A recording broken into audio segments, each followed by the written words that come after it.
You've been told that life should stay the same, that stability is the key to happiness. But if that were true, why do so many people feel stuck in the same old routine, trapped in their own lives? Why do we hold on so tightly to things, thinking they'll bring us peace, only to feel emptier when they change or slip away? The truth is, nothing stays the same. Change is the only constant, the only thing we can truly count on. And yet, we fight it, we fear it, we resist it. Buddhism teaches us a different way. Instead of running from change, it invites us to embrace it, to see it not as a threat, but as an opportunity to grow. Through Buddhist teachings, you'll learn to stop clinging to the past, to stop worrying about the future, and to live fully in the present.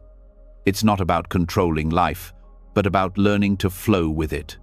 Tonight, as you listen to these lessons, something inside you will shift. You'll begin to see that peace doesn't come from avoiding change, but from accepting it.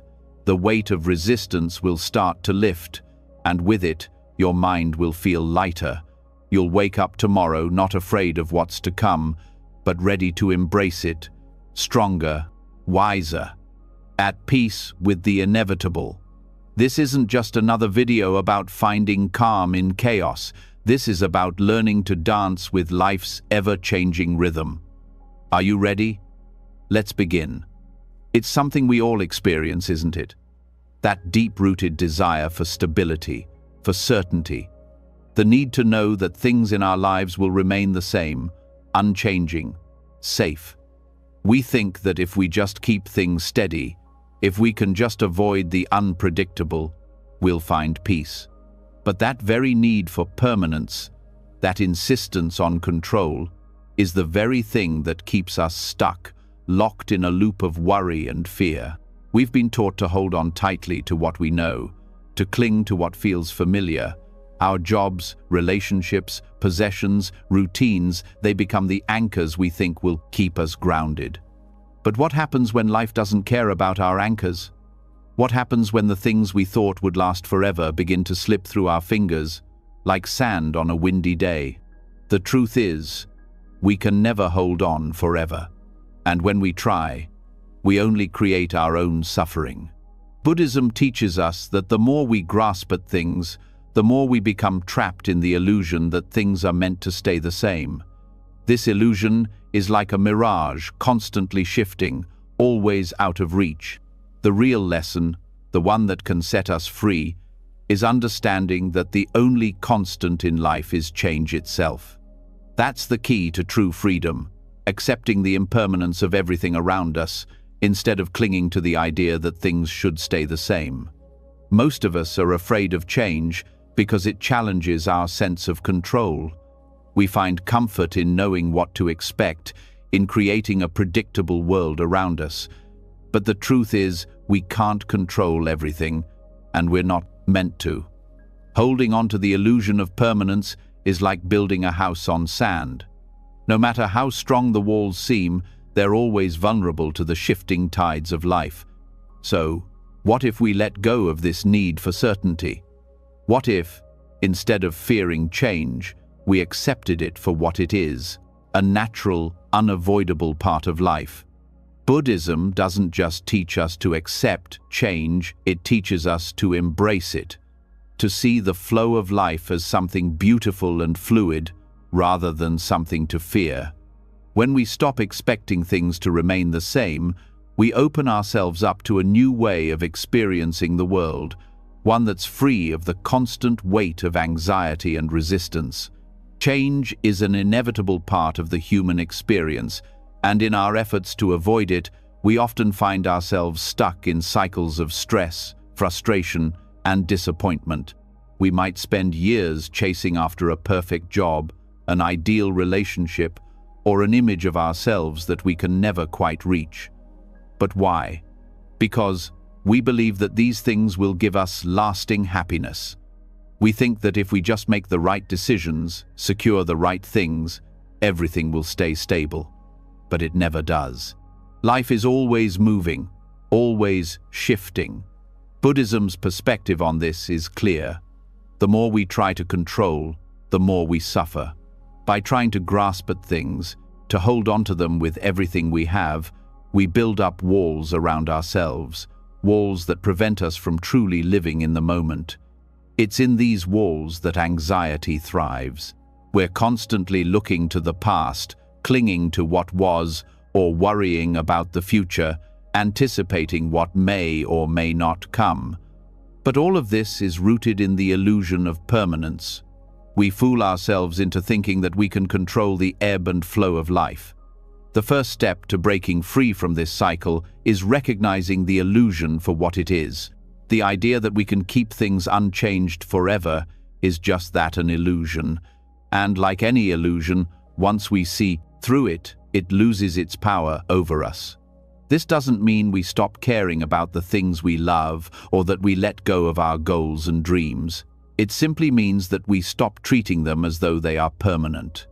We start to understand that everything is in constant motion, and that's not something to fear, but something to accept. In Buddhism, the concept of impermanence, or anicca, is central. It teaches us that nothing, not even our thoughts, emotions, or physical experiences, is permanent. Everything is in a constant state of flux. This realization can be unsettling at first, but it's also incredibly freeing. Once we accept that nothing lasts forever, we stop clinging to the illusion of permanence. We can begin to live more fully in the present moment, appreciating what we have without attaching to it as though it's the final version of our lives. In fact, when we stop attaching to things, we begin to experience them more deeply because we no longer take them for granted. The idea that permanence brings us peace is deeply ingrained in our culture. We're taught to build our lives around what seems stable, our jobs, our homes, our relationships, and to hold on to these things as tightly as we can. But what happens when we lose them? When the house we've built falls down? When the relationships we've relied on change? When the stability we've spent years cultivating disappears? We panic. We feel lost. We wonder what went wrong. But the truth is, nothing ever really went wrong. Change was always there, beneath the surface, waiting to unfold. Buddhism doesn't teach us to avoid change. It doesn't promise us a life of unchanging happiness or eternal success. Instead, it teaches us to accept change as part of the natural order. Change isn't something to fear or fight against, it's something to be embraced. It's what keeps life fresh, interesting, and alive. And by understanding and accepting this, we free ourselves from the constant grip of anxiety and fear. The process of letting go of the need for permanence is like shedding an old skin.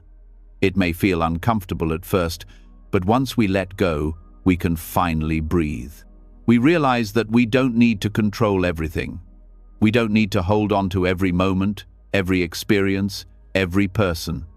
Instead, we can let life unfold as it will, knowing that whatever comes will bring with it new lessons, new opportunities, and new possibilities. In our journey through life, we often encounter moments where change feels overwhelming, where the ground beneath us seems to shift without warning. But instead of resisting, we can begin to welcome these changes with open arms. We can learn to let go of our expectations and allow life to show us the path forward, step by step. The beauty of Buddhism lies in its simplicity. The more we accept the impermanence of life, the more peace we find. When we stop fighting against the flow of life, we can start to ride its waves. We become more adaptable, more resilient. We stop seeing change as something to avoid and start seeing it as an opportunity for growth. It's not about avoiding loss or hardship, it's about learning how to navigate those moments with grace, knowing that they, too, will pass. As we explore this deeper understanding of impermanence, we begin to realize that true peace doesn't come from holding on to things, but from learning to let them go. It's in the act of release that we find freedom. Freedom from the weight of expectations, freedom from the pressure to control every aspect of our lives. When we let go, we open ourselves up to the beauty of the present moment, and in doing so, we find true happiness not in what we have, but in how we are willing to let it all flow.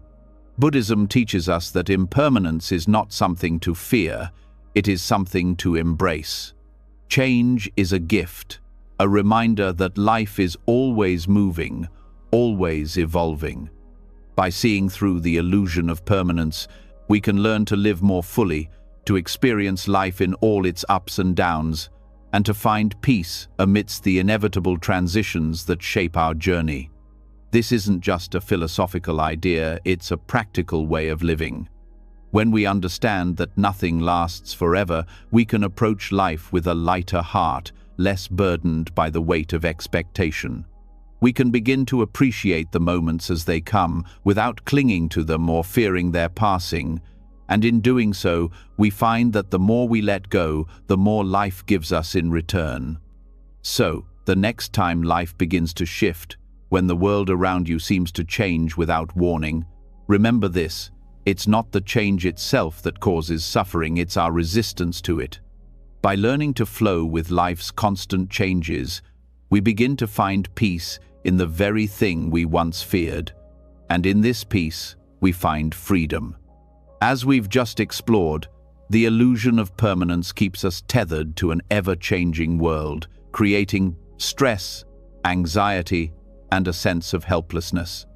The need to control, to hold on tightly to what we know, gives us a false sense of security. We grasp, clutching at moments, people, and circumstances, thinking that if we hold on just a little longer, everything will stay stable. But what if the key to true peace lies not in holding on, but in learning to let go? This is where the Buddhist teachings take a radical turn. Rather than finding comfort in control, we are invited to embrace life as it is, flowing with the current instead of swimming against it.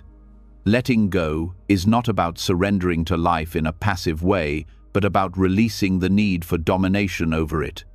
It's about accepting what comes and going with the flow, without resistance, without expectation. It's a radical shift in perspective, one that is not just a philosophical idea, but a deeply transformative practice. At the heart of Buddhism is the recognition that our suffering is often born out of attachment. We attach ourselves to the idea that things should be a certain way, that our experiences and relationships should stay fixed and unchanging. But this attachment, this constant need to grasp, doesn't create stability, it creates anxiety. The more we cling to something, the more fearful we become of losing it. This fear then drives us to hold on tighter, perpetuating a cycle of stress and suffering. When we talk about letting go, it's easy to think of it as a momentary action. We let go of an object, a thought, or a desire. But Buddhism teaches us that letting go is a way of being. It's a mindset. It's an ongoing process of releasing our grip on the world's impermanence and accepting that we are not the ones who dictate the flow of life. Life unfolds in ways we can't always predict, and in trying to control it, we set ourselves up for frustration. In the Western world, we are taught that success comes from hard work and control. We are encouraged to plan, structure, and manipulate our lives to fit a certain mold. This mindset, while useful in some areas, often leads us down a path where we mistakenly believe that our happiness lies in control. In the Buddhist tradition, however, happiness does not come from controlling the outcome, but from our response to life as it is. The practice of letting go starts with understanding that our attachment to control comes from a deep sense of insecurity. We fear that if we don't hold tightly to things, we'll lose them. This fear arises from the belief that our worth or our peace depends on external circumstances. But what if peace was already within us? What if, instead of waiting for the world to align with our desires, we learned to align ourselves with the world as it is? Buddhism teaches that letting go is not about giving up or resigning ourselves to passivity. It's about giving up the belief that we can control everything and recognizing that life's flow is not something to fight against, but something to join. By letting go of the desire to control, we stop resisting the natural rhythms of life. We stop struggling against change and instead begin to move with it. This practice of letting go doesn't mean we become passive or indifferent. It doesn't mean we stop caring about the things we love or the goals we've set for ourselves. Instead, it means that we engage with life more deeply, without the weight of expectation or the fear of losing control. We invest in what matters to us, but without clinging to the idea that it should remain the same forever. One of the key concepts in Buddhism is non-attachment, but this doesn't mean we become detached or indifferent to life. It means that we are able to fully engage with life, appreciating it as it comes, without needing it to stay the same. Non-attachment is a form of freedom. It's the freedom to experience life without the pressure of expectation. It's the freedom to love, to create, to work, and to live without constantly fearing the loss of what we hold dear. But how do we begin to let go of this control? The first step is awareness. We need to recognize the areas in our lives where we are gripping tightly, where we are trying to force outcomes or make things fit a specific mold. This could be in our work, in our relationships, or even in our own self-image. These are the areas where attachment has taken root, where we feel that we must control in order to feel safe or secure. The next step is cultivating acceptance. This is not acceptance in the sense of resignation, but rather acceptance of the present moment as it is. It's acknowledging that while we can influence our lives, we cannot control every outcome. The more we resist life's flow, the more it resists us. But when we accept life as it is, its unpredictability, its ups and downs, we begin to move with it, rather than against it. In Buddhist practice, mindfulness plays a central role in this process. Through mindfulness, we learn to observe our thoughts, feelings, and reactions without judgment or attachment. When we are able to step back and observe our inner world, we create space between ourselves and our emotions. This space allows us to respond with clarity rather than reacting out of fear or desire. In this space, we find the freedom to let go of the need for control. Letting go also involves surrendering our attachment to outcomes. We often get caught in the trap of thinking that we can dictate the results of our actions. But life doesn't always unfold according to our plans. Sometimes, despite our best efforts, things don't work out the way we expect. In these moments, we have a choice. We can fight against reality, or we can surrender to it. Surrendering doesn't mean giving up on our dreams or ambitions. It means releasing our attachment to the idea that life should unfold a certain way. It means letting go of the need for things to be predictable and allowing ourselves to trust in the process of life. When we let go of our attachment to specific outcomes, we open ourselves to a broader range of possibilities. We stop limiting ourselves to a narrow path and instead allow life to show us new and unexpected opportunities. But letting go isn't always easy. Our minds are wired to resist change, to hold on to what feels safe and familiar. The fear of uncertainty can be overwhelming. We worry about what might happen if we let go. Will we lose everything? Will we be left with nothing? These are the questions that arise when we start to let go. But the truth is, the more we hold on, the more we suffer. The tighter we grasp, the more we risk losing. Buddhism teaches us that letting go is not a loss, it's a liberation. It's the freedom to move with life's natural rhythm, to experience each moment fully, without being weighed down by expectations. When we let go of the need for control, we find that life becomes more fluid, more vibrant, more alive. As we practice letting go, we start to notice that the things we once feared losing no longer have the same power over us. We begin to see that our happiness doesn't depend on external circumstances. It doesn't depend on getting everything right or making everything perfect. Instead, our happiness comes from our ability to be at peace with what is, to accept the ever-changing nature of life, and to flow with it. Through this process, we also learn that letting go doesn't mean being passive or detached. It means being deeply engaged with life, but without attachment to outcomes. It means showing up fully in each moment, giving our best effort, but trusting that whatever happens, we will be okay. This is the radical shift that Buddhism encourages us to embrace. Instead of clinging to what we can't control, we learn to let go and trust in life's natural flow. This shift brings a sense of peace and freedom that nothing else can provide. In the end, letting go is not about surrendering to a passive existence. It's about becoming more alive, more present, and more open to life's possibilities. It's about trusting that, even in the midst of uncertainty, we can find peace. This is the true power of letting go, the freedom to live fully without the need for control or certainty, and to embrace life as it unfolds. Letting go is the path to inner peace. It's the gateway to freedom, the key to experiencing life in its truest, most vibrant form.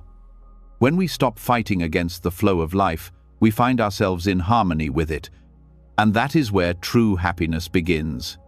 As we've just seen, the need to control and resist change can keep us trapped in a never-ending cycle of fear and anxiety. We hold on to what we know, grasping for stability, and in doing so, we miss the beauty of the present moment. Letting go of the need to control is an essential step in freeing ourselves, but it's only part of the journey. The true freedom comes from learning to live fully in the moment right here, right now, without clinging to the past or fearing the future. Buddhism teaches us that the only true constant is change. Every moment, every breath is an opportunity for something new to unfold. When we stop fixating on what was or what might be, we can begin to truly experience the richness of the present. The moment we are in right now is the only one we have. It's where life is happening, and it's where we can find peace. This idea is the heart of Buddhist practice, living fully in the present, without distraction or attachment. Many of us spend so much time thinking about the past, reliving old memories, or worrying about the future, that we miss the moment right in front of us. We let our minds race ahead, chasing after what's next, without realizing that the present is all we ever truly have. The concept of the eternal present in Buddhism is a powerful reminder that the past and the future are simply constructs of the mind. The only reality is what's happening right now. To truly embrace this, we must stop fighting the current of time and start flowing with it. Life moves quickly, and every moment is a new opportunity to engage with what's happening without resistance. It's easy to get caught up in the cycle of planning, preparing, and trying to predict the future. But Buddhism teaches us that no matter how much we try to control the future, we can never fully know what's ahead. The only thing we can control is how we engage with the present moment. When we learn to fully embrace the present, we begin to experience life more deeply. Every conversation, every experience, becomes richer when we are fully present for it. We stop worrying about what might go wrong and start focusing on what is happening right now. This shift in focus can transform the way we experience the world, allowing us to connect more deeply with ourselves, with others, and with the world around us. Buddhism offers a profound tool for cultivating this kind of presence: mindfulness. Mindfulness is the practice of paying attention to the present moment with openness, curiosity, and non-judgment. It's about bringing our full attention to whatever we are doing, whether it's eating, walking, or simply breathing. Through mindfulness, we train ourselves to let go of distractions and to be fully engaged with the task at hand. This practice of mindfulness is not about achieving perfection or getting it right.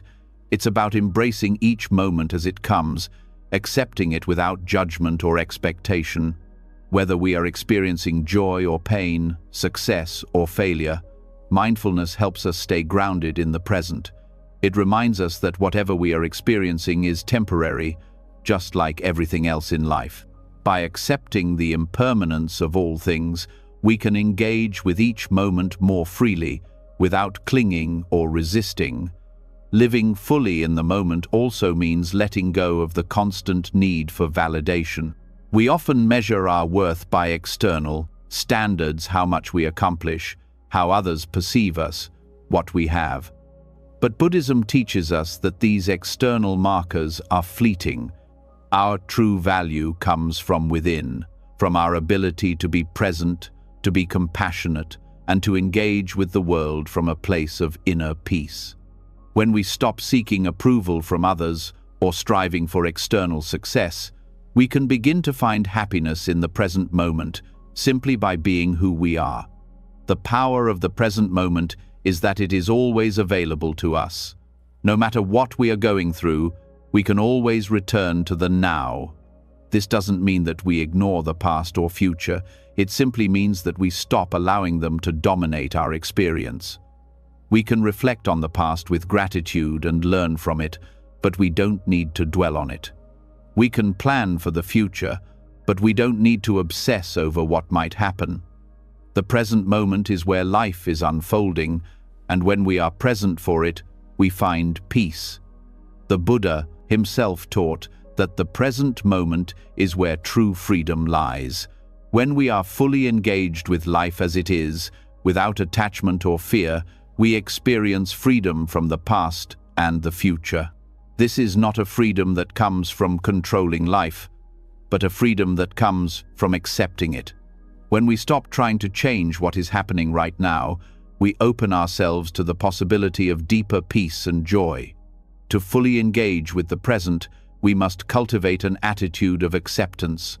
Life will always be in flux, people will come and go, circumstances will change, and things won't always go the way we expect.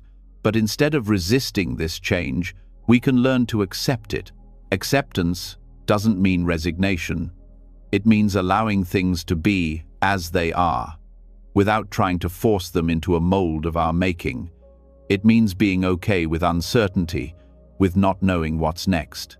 When we accept the present moment, we stop fighting against the flow of life. Instead of struggling to control everything, we allow ourselves to flow with it. We become more adaptable, more resilient, and more able to handle whatever life throws our way. This is the essence of Buddhist wisdom, the ability to be fully present, fully engaged, and fully at peace, regardless of what is happening around us. The eternal present is not a passive state. It's an active engagement with life as it unfolds. It's about being awake, aware, and fully alive in each moment. It's about letting go of distractions and immersing ourselves in whatever we are doing, whether it's work, relationships, or simply enjoying a quiet moment to ourselves. When we embrace the present, we stop waiting for the next big thing to make us happy. Instead, we start to find joy in the here and now, knowing that this is all we truly have. Buddhism teaches that every moment is an opportunity for growth and transformation. Every moment, no matter how small, contains the potential for wisdom, compassion, and understanding. By fully embracing the present, we open ourselves up to these possibilities. We stop looking for happiness in the future and start experiencing it in the present. Living in the moment also means letting go of the need for perfection. We often resist the present because it doesn't look the way we think it should. We want things to be different, better, or more in line with our expectations. But Buddhism teaches us that perfection is an illusion. The present moment, with all its imperfections, is perfect exactly as it is. When we stop trying to force life to fit into a box, we can begin to see the beauty in its natural flow. By embracing the eternal present, we let go of the need for constant striving, We stop chasing after goals that we think will bring us happiness and start finding contentment in the present moment. This shift in mindset is revolutionary. Instead of constantly seeking something else, we start to appreciate what we already have. And in this appreciation, we find peace. Buddhism encourages us to live fully in the present, not just for our own peace of mind, but for the benefit of others as well. When we are present, we are able to connect more deeply with those around us. We listen more attentively, speak more kindly, and act with more compassion. Our presence becomes a gift to others, a reminder that we are all interconnected and that the present moment is where we can find true connection. When we stop resisting the flow of life, we begin to experience the fullness of our existence. We stop waiting for the perfect moment to arrive and start living in the moment that is here. The eternal present is where life is happening. And when we embrace it, we unlock the true potential of our existence. It is in the present moment that we find peace, joy, and freedom, not in the past, not in the future, but right here, right now. So, as we continue on this journey of acceptance and presence, remember that the only moment that truly matters is the one we're in. This is where we find our power, our peace, and our true selves. The present moment is not just where we live, it is where we grow, where we connect, and where we find the freedom to be. And once we realize this, everything else falls into place. The moment we stop trying to force life into a rigid mold, we start to see its true beauty, its flow, its rhythm, its movement. We've spent so much time thinking of life as a straight line, a path we must follow from point A to point B, that we forget it's more like a dance than a journey. Life isn't meant to be controlled or predicted. It's meant to be experienced, moment by moment, step by step. This shift in perspective is where true freedom begins. When we view life as a dance fluid and ever-evolving rather than a fixed, unchanging path, we let go of the anxiety that comes with trying to control every step. No longer do we worry about the right way to move or where the next step will take us. Instead, we simply flow with the music of life, trusting that each movement is leading us exactly where we need to go. The notion that life is a fixed path often keeps us stuck, creating stress and confusion as we strive for outcomes that are beyond our control. We're taught that success follows a specific route, that happiness can be found at a particular destination, but that belief creates a narrow view of life. It's a mindset that keeps us on edge, constantly anxious about making the right decisions, staying on course, and reaching the end goal. However, when we begin to see life as a dance, the pressure of getting it right fades away. Instead of focusing on the destination, we start to embrace the movement itself, the twists, the turns, the pauses, and the shifts. It's in these moments of fluidity that we find our true rhythm. Buddhism offers us a way to approach life's ever-changing nature with grace and ease. Through the practice of mindfulness and acceptance, we are invited to stop resisting the rhythm of life and start moving with it. The fluidity of change doesn't have to be something we fear. It can be something we embrace. Just as a dancer adapts to the music, we too can adapt to the flow of life, trusting that the rhythm will guide us where we need to go. The idea of life as a dance isn't just a poetic concept, it's a practical one. When we see life as something dynamic rather than something static, we open ourselves up to the beauty of each moment. We stop obsessing over where we should be and start enjoying where we are. Each step, each turn, becomes part of a larger pattern, a rhythm that moves us forward without the need for rigid control. This mindset helps us move through life with more ease. When we think of life as a path, we can become overwhelmed with the idea that we must follow it perfectly or risk going off course. But a dance doesn't have a fixed path. It has fluid movements that follow the music's lead. In the same way, life's changes are not obstacles to be avoided, but opportunities to follow the rhythm of change, no matter where it leads. In Buddhist teachings, this fluidity is reflected in the concept of anicca impermanence. Change is constant, and everything is in a state of flux. But rather than resisting or fearing this constant change, Buddhism teaches us to flow with it. When we accept the reality of impermanence, we stop trying to control every detail.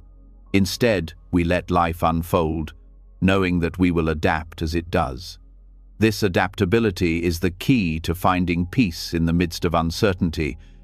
One of the most liberating aspects of seeing life as a dance is that it frees us from the need to have everything figured out. In a dance, no one knows exactly what will happen with every step. There's an element of spontaneity, of surprise.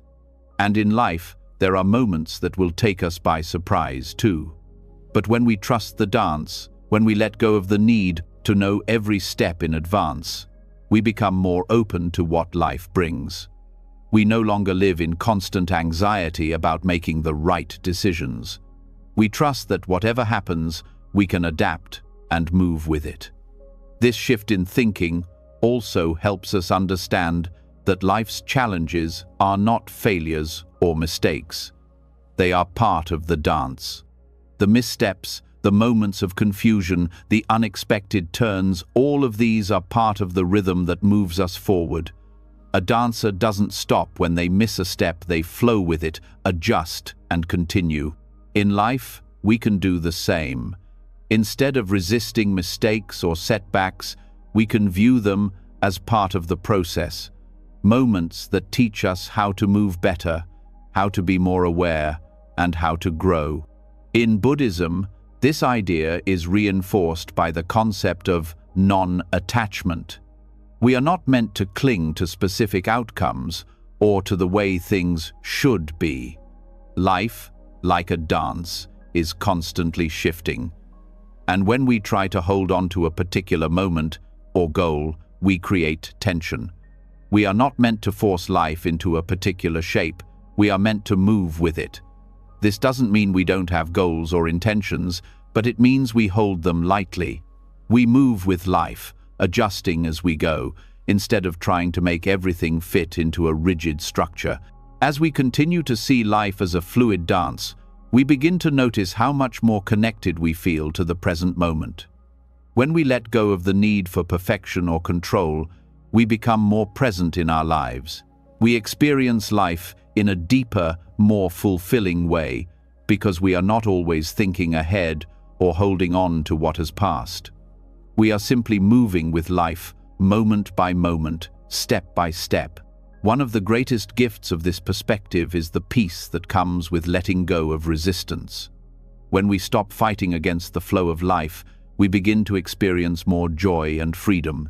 The anxiety that often accompanies change starts to dissolve. Instead of fearing what's next, we begin to see change as an opportunity to grow, to adapt, and to become more in tune with life's rhythm. This idea of life as a dance is not just about finding peace in change, but also about finding joy in it.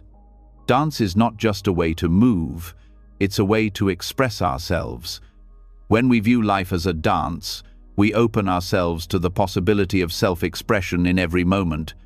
Each decision, each challenge, each experience becomes an opportunity to express who we are and how we move through the world. There's freedom in that, there's creativity, there's life. But just like in any dance, we must be willing to let go of perfection. A dancer doesn't get every move exactly right, and neither do we. Life is messy, unpredictable, and often imperfect. But when we let go of our attachment to perfection, we allow ourselves to be more spontaneous, more creative, and more alive. We let the music of life move us, and in doing so, we find a sense of rhythm that carries us through the most challenging moments. In the Buddhist tradition, the practice of mindfulness helps us tune into this rhythm. By staying present in the moment, we learn to feel the flow of life.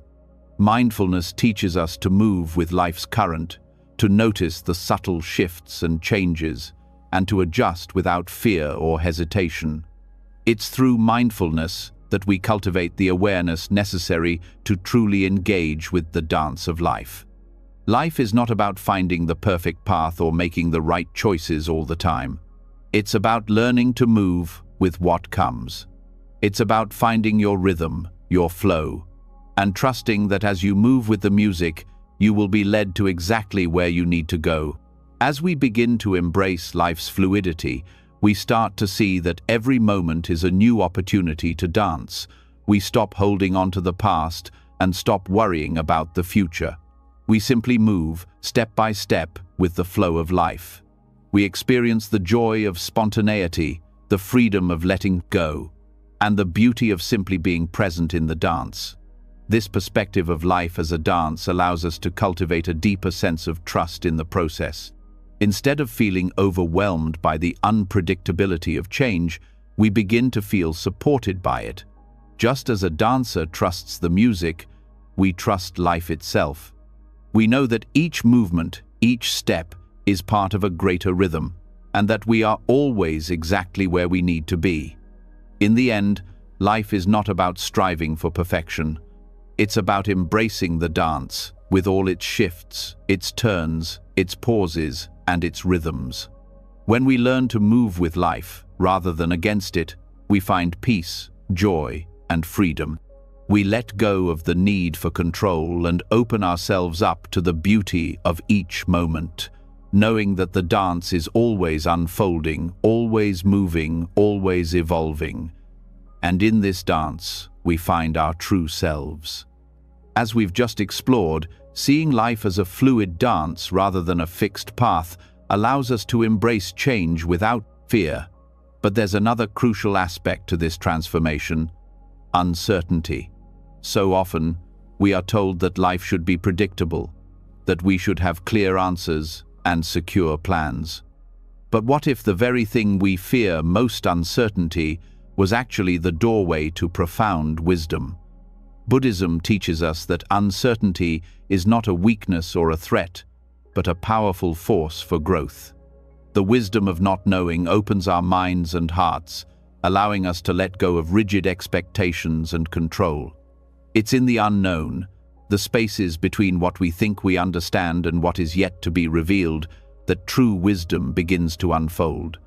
When we let go of the need to have all the answers, we allow ourselves the freedom to learn, to grow, and to experience life with an open heart. So often, we get caught in the trap of needing certainty. We think that knowing the future or having a solid plan will bring us peace. But in reality, trying to control the unknown creates more anxiety, because it's simply impossible to predict what will happen. Life is fluid, unpredictable, and constantly changing.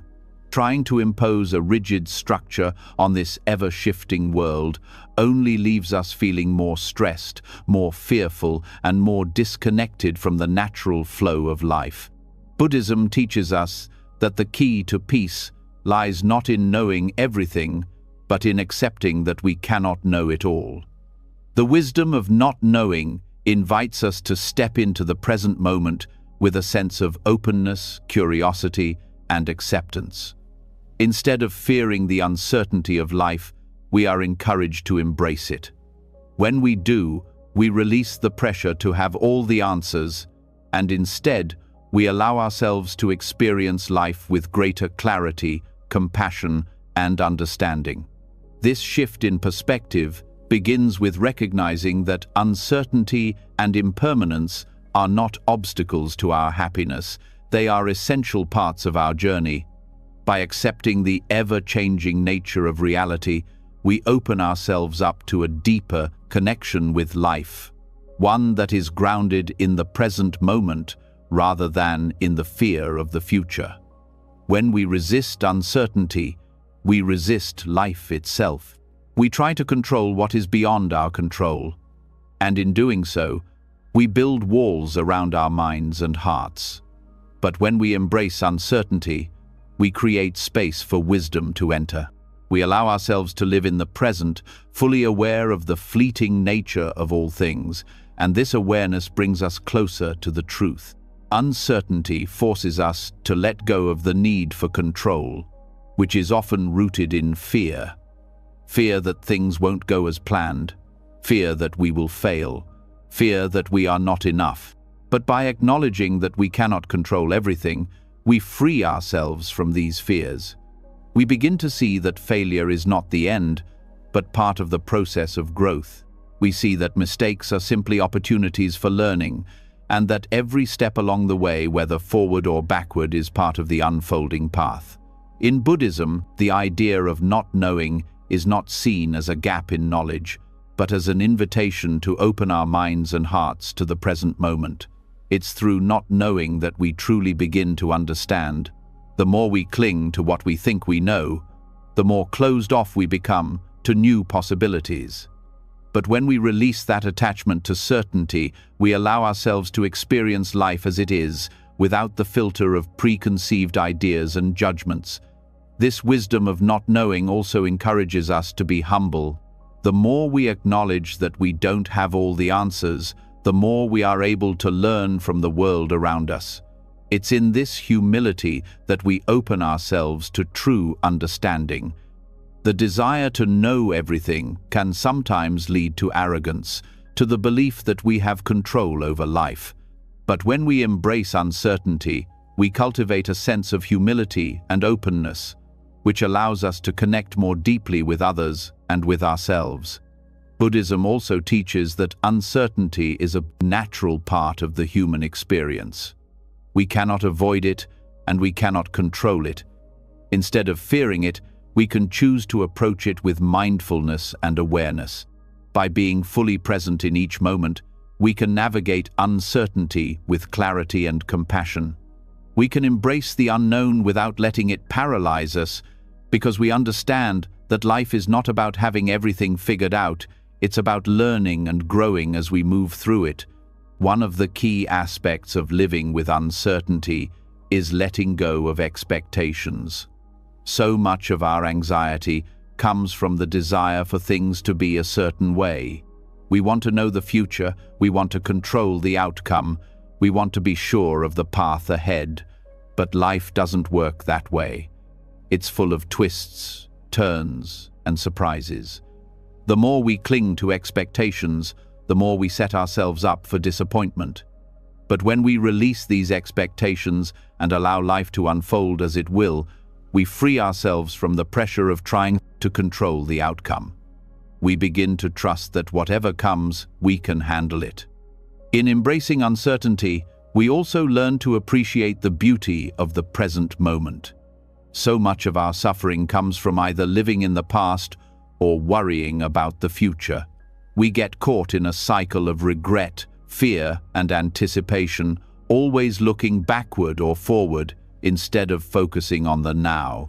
But when we accept the uncertainty of life, we are forced to let go of these distractions. We learn to focus on what is happening right now, knowing that this moment is all we truly have. This shift in focus allows us to experience life more fully. Instead of constantly striving for the next big thing, we begin to appreciate the small moments, the simple acts of living, the connections with others, the fleeting beauty of each day. When we stop trying to control everything, we can fully engage with the present, finding joy and wisdom in the process of life itself, not just in the end result. The wisdom of not knowing is also about cultivating a sense of peace amidst uncertainty. The more we embrace the unknown, the less we fear it. Instead of trying to predict what will happen, we learn to trust that we are capable of handling whatever comes our way. We trust in our own resilience, in our ability to adapt and learn from life's challenges. This trust comes from recognizing that uncertainty is not something to avoid, it's something to embrace as part of our growth. In Buddhism, this trust is built on the understanding that everything is interconnected. We are not isolated beings trying to navigate life alone. We are part of a vast, ever-changing web of existence, And in this interconnectedness, we find strength. We know that no matter what happens, we are not alone. Life is constantly unfolding, and we are part of that unfolding. The uncertainty we face is not something separate from us, it is part of the natural flow of life, and we are part of that flow. Living with uncertainty also helps us develop greater compassion. When we let go of our need to know everything, we become more open to others and their experiences. We understand that everyone is navigating their own uncertainty, their own challenges, and this creates a sense of empathy and connection. Instead of judging others or trying to fix their problems, we learn to be present with them, to listen, and to offer support without trying to control the outcome. We realize that we are all in this together, and that our shared uncertainty is what binds us. The wisdom of not knowing also teaches us to be patient.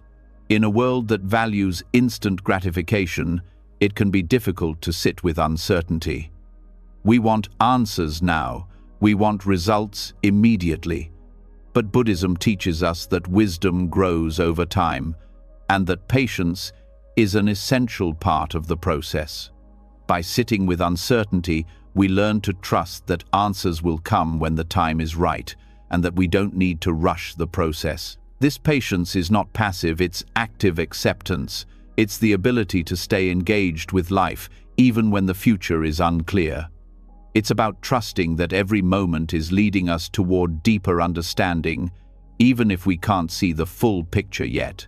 Patience allows us to move through life without forcing things to happen. It helps us to let go of the need for certainty and to trust that everything is unfolding as it should. As we continue to explore the wisdom of not knowing, we begin to see that uncertainty is not something to fear, but something to embrace. It is in the unknown that we find the space for growth, for learning, and for true wisdom. By letting go of the need for control and certainty, we open ourselves to a deeper connection with life and with each other. And in that openness, we find peace. Life will never be fully predictable, and the more we try to make it so, the more we suffer. But when we embrace uncertainty, we allow ourselves to live more fully, to learn from each moment, and to trust that we have everything we need to navigate whatever comes our way. Uncertainty is not the enemy, it is the gateway to deeper wisdom, compassion, and understanding. And when we open ourselves to it, we open ourselves to the fullness of life. As we've seen, the wisdom of not knowing unlocks the door to deeper understanding and growth. It's through embracing uncertainty that we can open ourselves to the beauty and lessons that life's constant changes offer. But how do we move through this unpredictable world with grace? How do we find peace amidst the chaos, especially when everything around us is in a state of flux? The answer, as Buddhism teaches us, lies in mindfulness and meditation practices that ground us in the present moment and help us ride the waves of change without being overwhelmed by them. Life doesn't stop moving, and the more we try to hold on to stability, the more we increase our anxiety. But when we learn to navigate change instead of resisting it, we can find a sense of calm amidst the turbulence. The Buddhist practices of mindfulness and meditation are tools that help us do just that. They allow us to fully engage with the present moment, without being swept away by the forces of change or the worries of what might come next. Mindfulness is the practice of paying full attention to the present moment without judgment. It sounds simple, but it's powerful.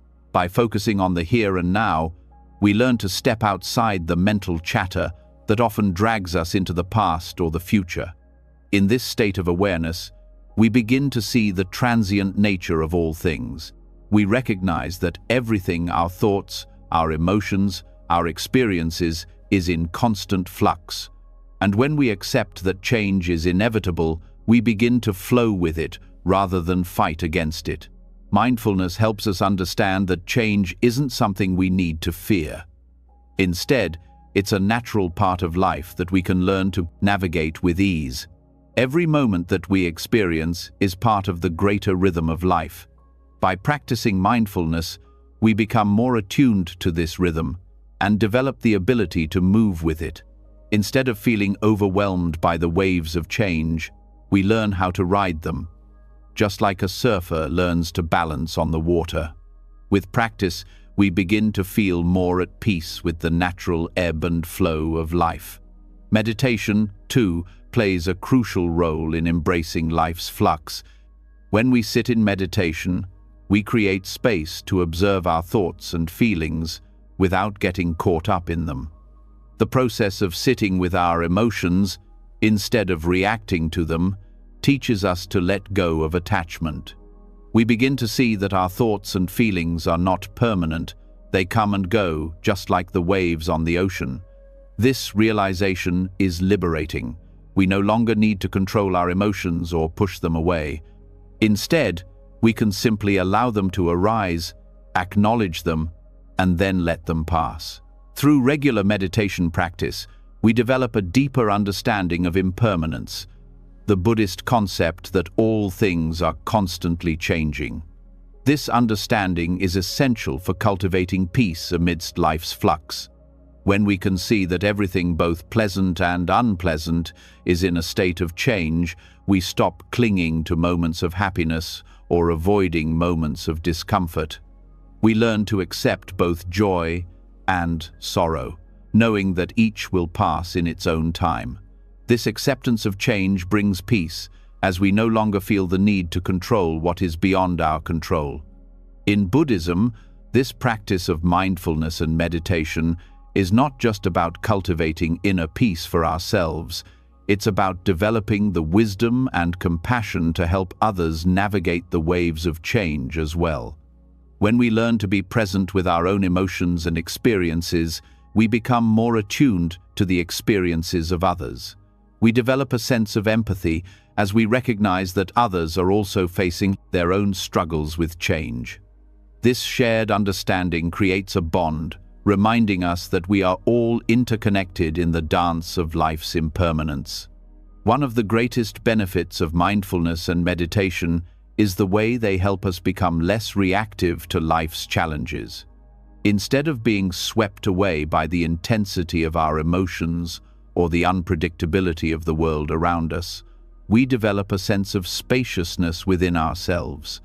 This inner space allows us to observe our experiences without judgment, giving us the clarity to respond to life's changes with wisdom and compassion. When we are mindful, we are not controlled by our fears or desires. We begin to see that our worries about the future or our regrets about the past are simply thoughts that come and go. By observing them without attachment, we can create distance between ourselves and our mental patterns. This distance allows us to respond to the present moment with a calm mind, free from the grip of anxiety or frustration. The practice of mindfulness also teaches us to be fully engaged in whatever we are doing, no matter how small or mundane. Whether we are eating, walking, or simply breathing, mindfulness allows us to be present in every moment.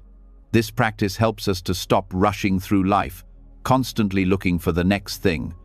Instead, we learn to savor the richness of the present moment, no matter what it holds. Life becomes less about achieving or attaining, and more about experiencing and being. One of the greatest challenges in life is accepting the things we cannot change.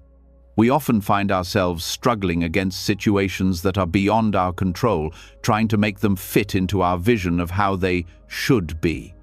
But mindfulness helps us to let go of this struggle. It teaches us that, just as we cannot control the weather or the tides, we cannot control everything in our lives.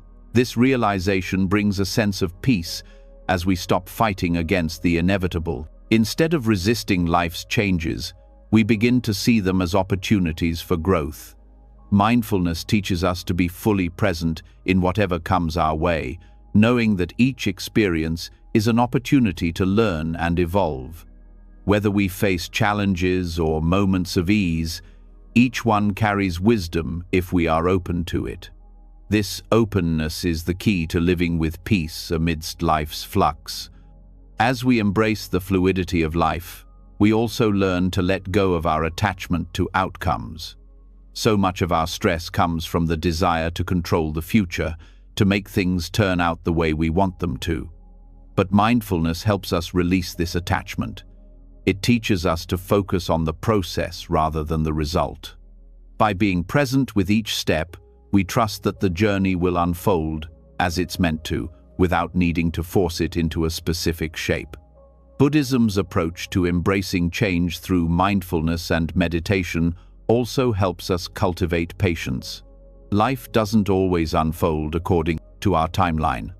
Sometimes, things take longer than we expect, or they don't turn out the way we planned.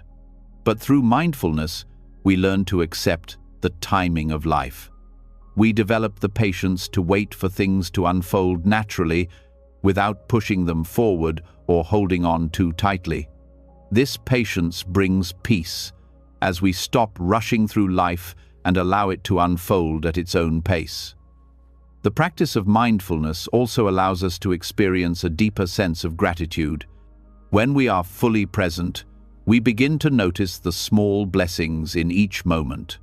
Whether it's the warmth of the sun, the sound of a bird singing, or the taste of a meal, mindfulness helps us appreciate the richness of life. In doing so, we cultivate a sense of gratitude that enhances our well-being and helps us navigate life's changes with a positive outlook. Through meditation, we also cultivate equanimity, the ability to remain balanced and steady, no matter what life throws our way. Equanimity doesn't mean being indifferent or detached from our emotions. It means experiencing life fully without being overwhelmed by it. It's the ability to face the ups and downs of life with grace, knowing that all things, both good and bad, are temporary. Meditation helps us develop this inner stability, allowing us to remain centered in the midst of life's flux. Ultimately, mindfulness and meditation are about learning to live with life's constant changes rather than resisting them. By embracing the flow of life, we find peace. We stop fighting against the current, and instead, we learn to ride the waves with ease. Life's flux is not something to fear, but something to embrace. With mindfulness and meditation as our tools, we can find the calm in the storm, the peace in the chaos, and the wisdom in the unknown.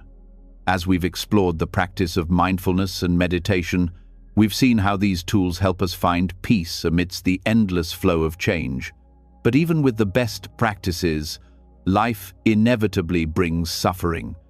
No matter how much we try to control our environment, pain, loss, and hardship are unavoidable parts of the human experience. But what if we could shift how we view suffering?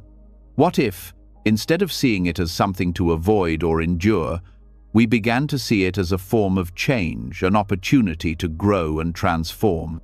Buddhism offers a radically different perspective on suffering. Rather than treating it as a fixed state or something that simply happens to us, Buddhism teaches us to view suffering as something fluid, something that shifts and changes. When we allow ourselves to experience pain fully, without resistance, it can lead to deeper wisdom, understanding, and ultimately transformation. This is a transformative way of thinking. We live in a world that often tries to protect us from pain, to minimize suffering, and to offer quick fixes for everything that ails us. But in Buddhism, suffering is not something to be fixed or avoided at all costs. It is part of life, part of the human condition. When we resist suffering or try to escape from it, we create more suffering for ourselves.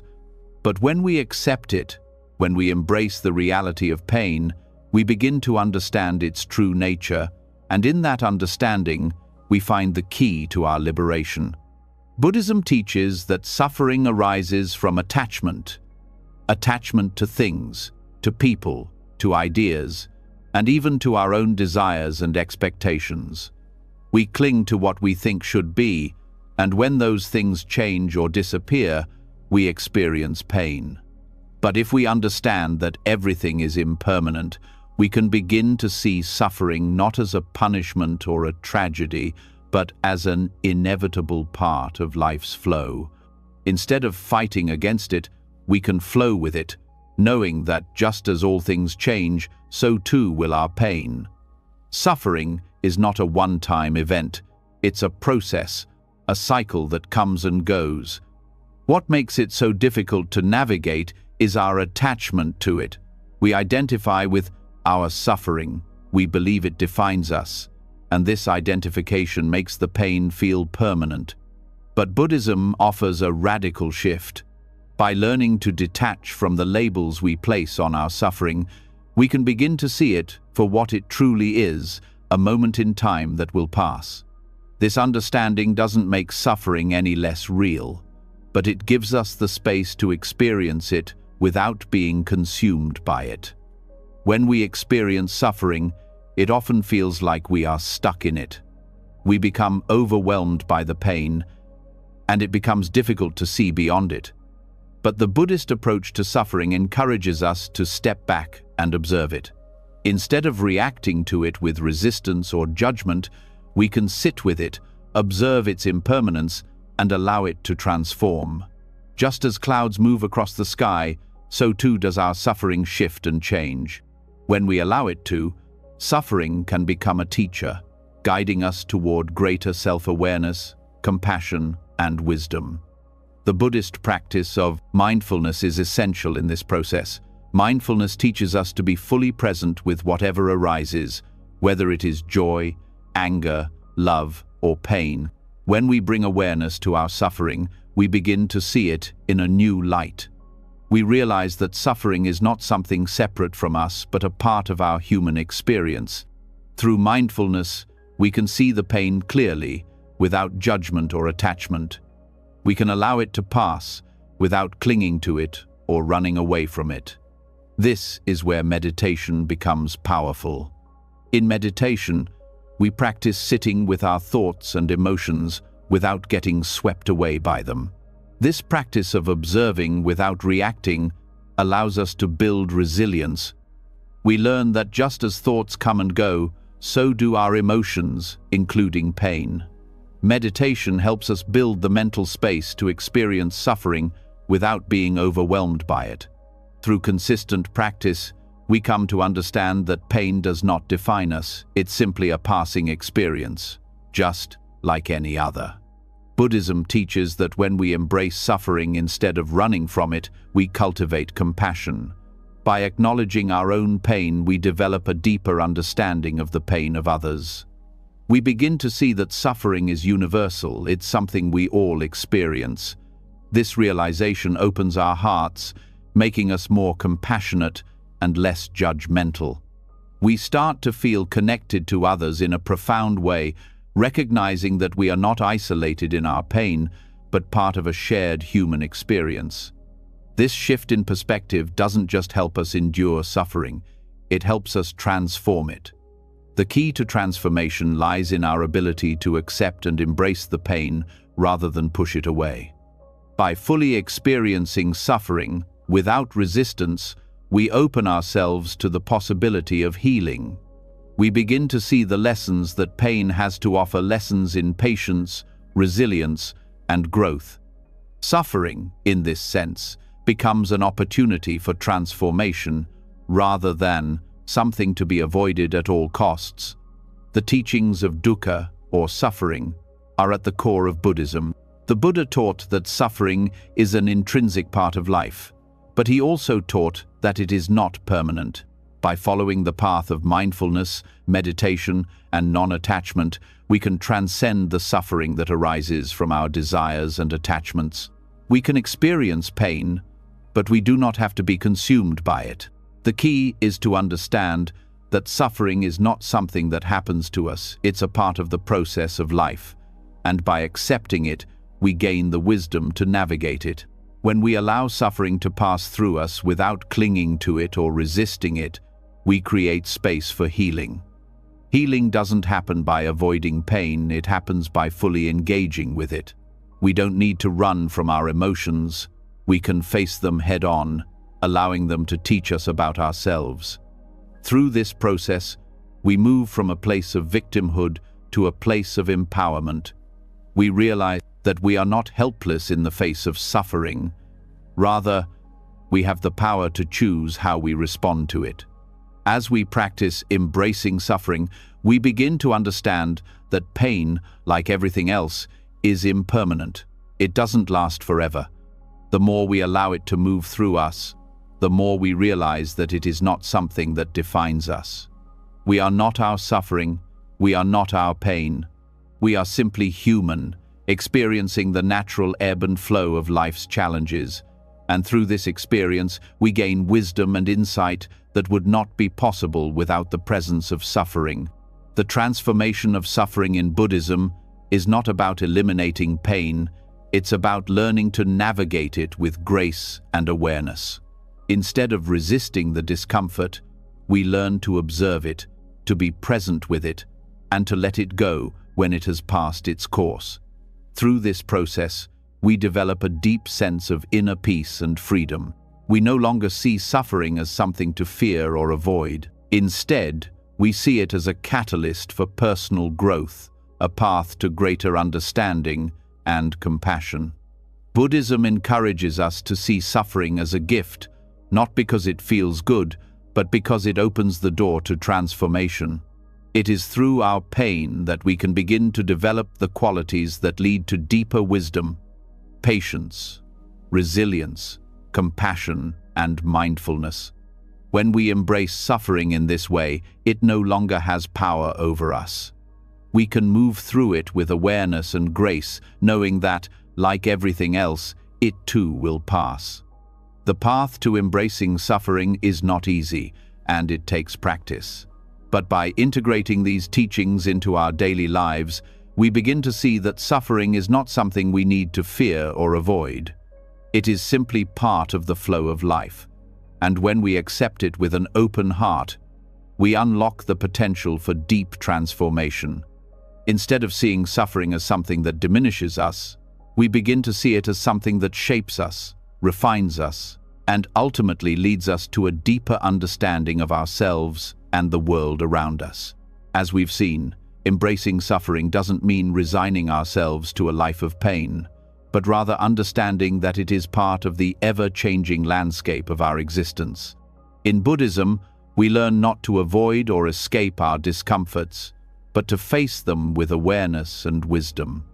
However, there is another crucial aspect to navigating life's challenges that Buddhism offers, which is the deep and often uncomfortable acceptance of uncertainty.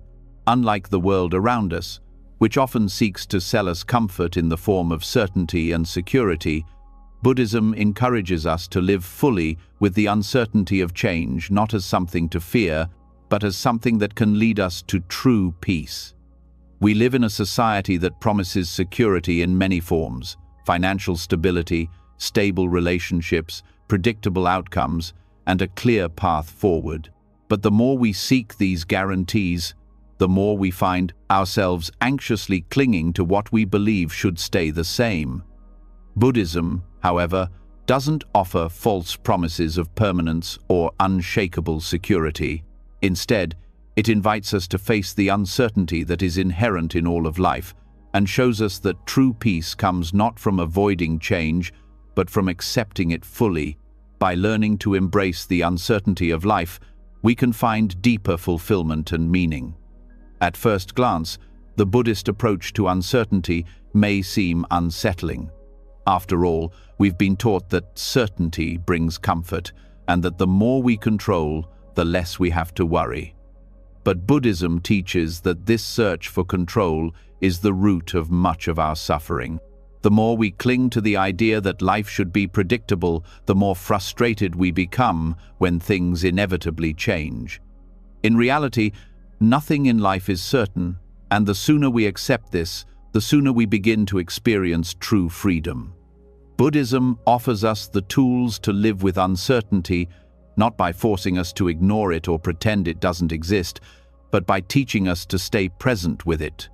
Instead of looking for a permanent solution to our fears or anxieties, Buddhism shows us how to navigate the unknown with grace and resilience.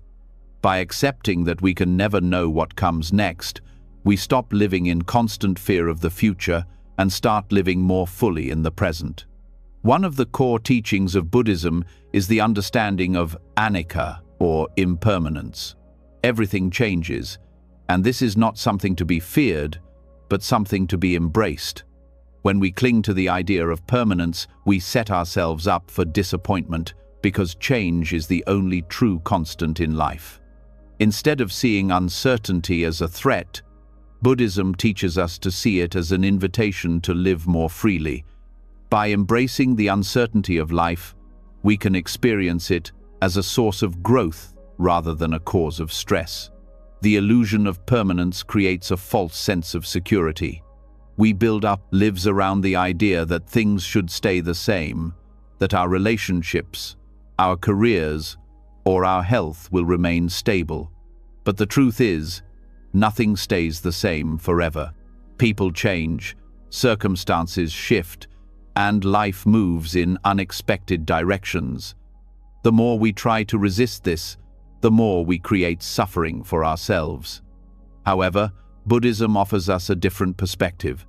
Rather than seeking false comfort in the idea of permanence, we can learn to find peace in the ever-changing nature of existence. When we let go of the desire for certainty, we open ourselves up to the fluidity of life. This doesn't mean we stop planning or that we abandon our goals, but it does mean that we stop demanding certainty in a world that is inherently uncertain. Buddhism doesn't promise us a life free from change, but it offers us the wisdom to navigate change with an open heart. By cultivating mindfulness, we become more aware of the impermanence of all things, and we begin to experience a deeper sense of peace. In Buddhism, we are taught to accept the present moment as it is, without trying to force it into a mold of our own expectations. This acceptance of uncertainty is liberating because it frees us from the need to control every aspect of our lives. Instead of worrying about the future or regretting the past, we learn to fully experience the now. This acceptance of uncertainty helps us to live with greater resilience because we stop reacting to change with fear or resistance. We begin to approach life with curiosity and openness, ready to learn from whatever comes our way. The Buddha himself acknowledged the uncertainty of life when he spoke about the nature of suffering and the impermanence of all things. He did not promise that life would be free from challenges or discomfort, but he offered a path for transcending the suffering that arises from our attachments to things that inevitably change. The Four Noble Truths, which lie at the heart of Buddhist teachings, guide us through the reality of suffering, showing us how to navigate life's unpredictability with wisdom and compassion. Buddhism also teaches us about the importance of detachment, not as a way of distancing ourselves from life, but as a way of freeing ourselves from the need for permanence. Attachment to people, things, or outcomes creates suffering because we want them to stay the same. When we stop attaching ourselves so strongly to the idea that life should remain static, we create space for more fluidity and peace. Letting go of attachment doesn't mean we stop caring or stop working toward our goals.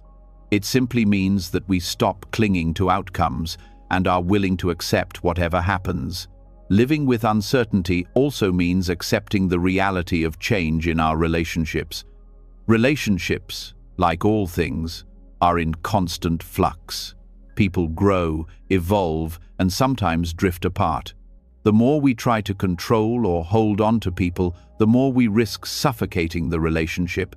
But when we embrace the uncertainty of change in relationships, we can experience greater freedom and authenticity. We stop trying to keep things the way they were and instead allow them to evolve naturally. Buddhism also offers a path to living with uncertainty through the practice of sati, or mindfulness.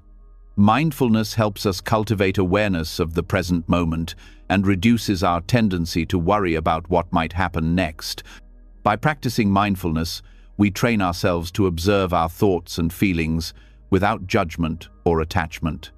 We become more aware of the fluctuations within us and around us, and we begin to see that nothing stays the same. This awareness allows us to move through life with more ease and less fear, because we understand that change is not something to fight but something to flow with. This practice of mindfulness also helps us understand the impermanence of our own emotions. Just as our thoughts and external circumstances change, so too do our emotional states. When we let go of the need for emotional permanence, we stop getting overwhelmed by our feelings. Instead of clinging to joy or avoiding discomfort, we begin to experience our emotions as transient, recognizing that they, too, will pass. This shift in perspective helps us live with more emotional balance, because we no longer identify so strongly with our feelings. In Buddhism, the key to living with uncertainty is cultivating right view, the understanding that all things are interconnected and subject to change.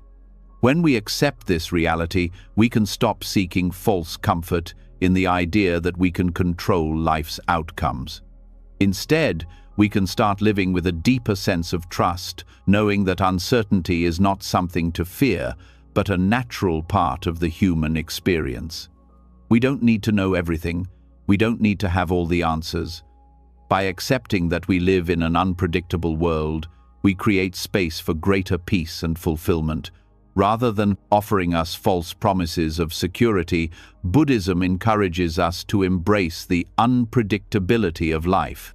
It doesn't ask us to abandon our desire for stability, but it asks us to stop believing that stability is something we can control. When we stop expecting life to be predictable, we can begin to appreciate it for the dynamic, ever-changing experience it is. This doesn't mean we become passive or indifferent. On the contrary, it means we become more engaged with life, more open to its twists and turns, and more accepting of the beauty that comes from uncertainty. Buddhism's approach to uncertainty is a call to stop clinging to false promises of permanence and security. It teaches us that peace does not come from control, but from acceptance of life's fluid nature. When we embrace uncertainty, we let go of the fear of the unknown and begin to experience life as it truly is, constantly changing, always evolving, and always offering new opportunities for growth. In this acceptance, we find true peace. As we've explored, living with uncertainty and accepting the ever-changing nature of life isn't about resigning ourselves to a passive existence. It's about embracing life as it unfolds and finding peace within its fluidity. However, there's another essential step in this process: understanding the role attachment plays in our suffering. Attachment is one of the main reasons we struggle with change. We attach ourselves to things, people, and even ideas, believing that these things provide us with stability and security. But this attachment is what holds us back from experiencing true freedom. The more we cling to, the more we risk losing, and the more we experience suffering. Buddhism offers us a path to freedom through the understanding of letting go. Attachment isn't just about clinging to objects or material things. It goes much deeper. We become attached to the people we love, to our identities, to our achievements, and even to our ideas of how life should be. These attachments create a false sense of security, leading us to believe that if we just hold on tightly enough, we can control our world. But in reality, this only leads to greater fear and anxiety because, as we've learned, everything is in a constant state of flux. Nothing stays the same forever. People change, circumstances shift, and the world moves forward, whether we're ready or not. When we allow ourselves to become attached to something or someone, we risk the pain of losing it. This pain isn't just about the physical loss, but about the emotional and mental struggle that comes with it. The more tightly we grip something, the more it becomes a part of our identity. Losing it feels like losing a part of ourselves. But Buddhism teaches us that the more we hold on to something, the more we create suffering for ourselves. By letting go, we free ourselves from the weight of attachment and open ourselves up to the possibility of real peace. The first step in this process is recognizing that attachment is not the same as love. We often confuse the two, thinking that to love someone or something means we must hold on tightly, ensure it's protected, and never let it go. But this kind of attachment is rooted in fear, the fear of losing what we value most. True love, according to Buddhism, is not about control. It is about freedom. It's about allowing the person or thing to exist as it is without trying to make it fit into our rigid expectations. True love does not bind. It liberates. When we stop seeing attachment as a form of love, we begin to see how attachment actually limits our experiences. Attachment comes from the belief that we can control or possess something, that it will give us stability. But this stability is illusory.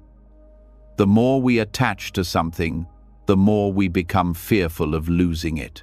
We become so focused on holding on to what we love that we forget to appreciate it for what it is. This need for control prevents us from fully experiencing the moment and enjoying life as it is. Buddhism teaches that everything is impermanent, and when we understand this, we see that attachment to anything is an illusion.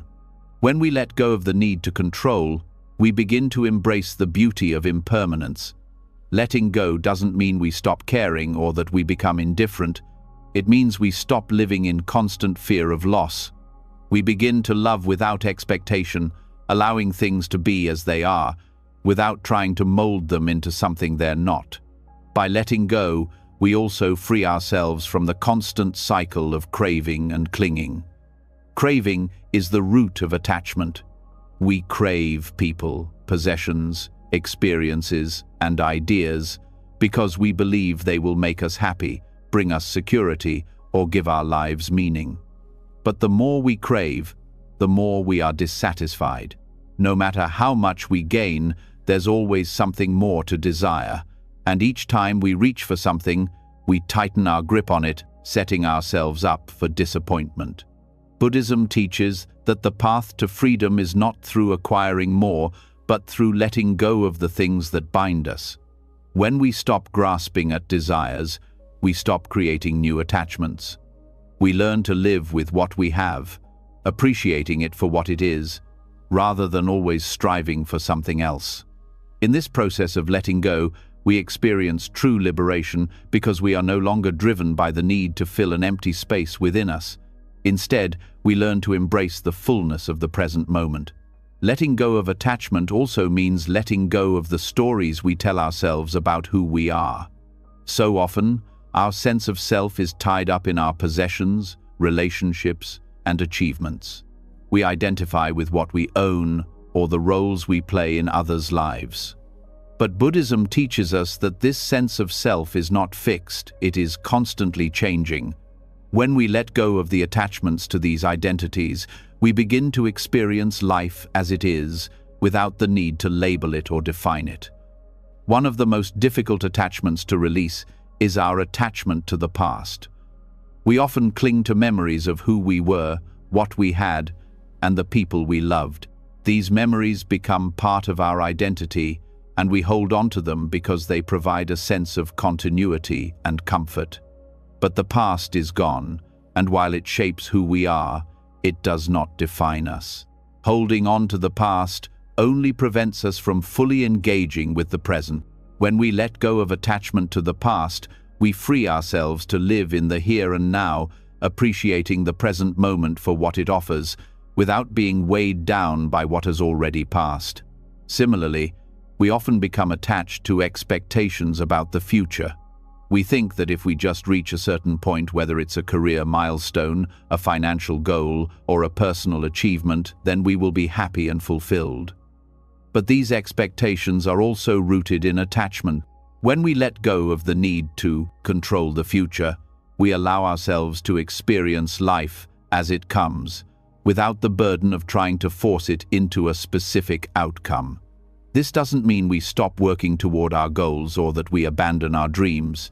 It simply means we stop attaching our happiness and peace to specific outcomes. The act of letting go is not easy, and it doesn't happen overnight. It requires mindfulness and practice. Buddhism offers us the tools to develop this practice, tools like meditation, awareness, and contemplation. By cultivating mindfulness, we begin to notice the subtle ways in which we become attached to things. We notice when we're grasping, when we're holding on too tightly, and we learn to release that grip. Through meditation, we learn to sit with discomfort without the need to change it. We become aware of the impermanence of all things, and we learn to accept the ebb and flow of life without trying to control it. Letting go also means letting go of our judgments. So often, we attach judgments to our experiences, labeling them as good or bad, right or wrong. These judgments create suffering because they prevent us from seeing things as they truly are. When we stop attaching labels to our experiences, we begin to see them with greater clarity. We can appreciate them for what they are without the need to evaluate them. This shift in perspective allows us to experience life with more openness and less resistance. As we learn to let go, we discover a profound sense of peace. We no longer feel the need to control or cling to the things we love. We can love freely without fear of loss. We can experience life fully without the constant need for security or permanence. By letting go of attachment, we open ourselves to a deeper connection with the world around us. We stop living in fear of change, and we begin to embrace the flow of life, knowing that everything is in constant motion. In the end, the act of letting go is not about losing what we love. It's about freeing ourselves from the burden of attachment. It's about experiencing life as it is, without the constant fear of loss. It's about learning to love without expectation, to live without clinging, and to find peace in the ever-changing nature of existence. Letting go is the key to true freedom, and when we learn to release our attachments, we open ourselves to a life filled with peace, joy, and fulfillment. Having explored the powerful act of letting go and how it frees us to live in the present without clinging to the past or fearing the future, we now turn to a deeper aspect of embracing life's fluctuations, the concept of stillness. In a world that never stops moving, where change is constant and often overwhelming, how do we find peace amidst the chaos? Buddhism offers us a profound answer: stillness within change.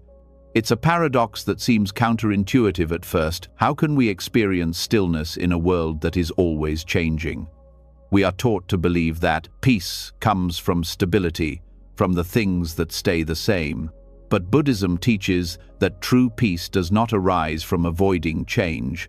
Rather, it arises from finding a deep inner stillness amidst the very change that surrounds us. When we learn to center ourselves in the midst of life's storms, we experience a calm that is unshaken by external circumstances. The Buddhist practice of mindfulness is one of the most powerful tools for cultivating this stillness. Mindfulness teaches us to be fully present in each moment, accepting whatever arises without judgment. It doesn't mean we ignore the turbulence around us or pretend that everything is fine. Instead, it means that we acknowledge the chaos and, in that awareness, find a sense of peace. By staying anchored in the present, we are able to experience life's changes without being tossed about by them. This idea of stillness within change can also be seen in the Buddhist concept of equanimity.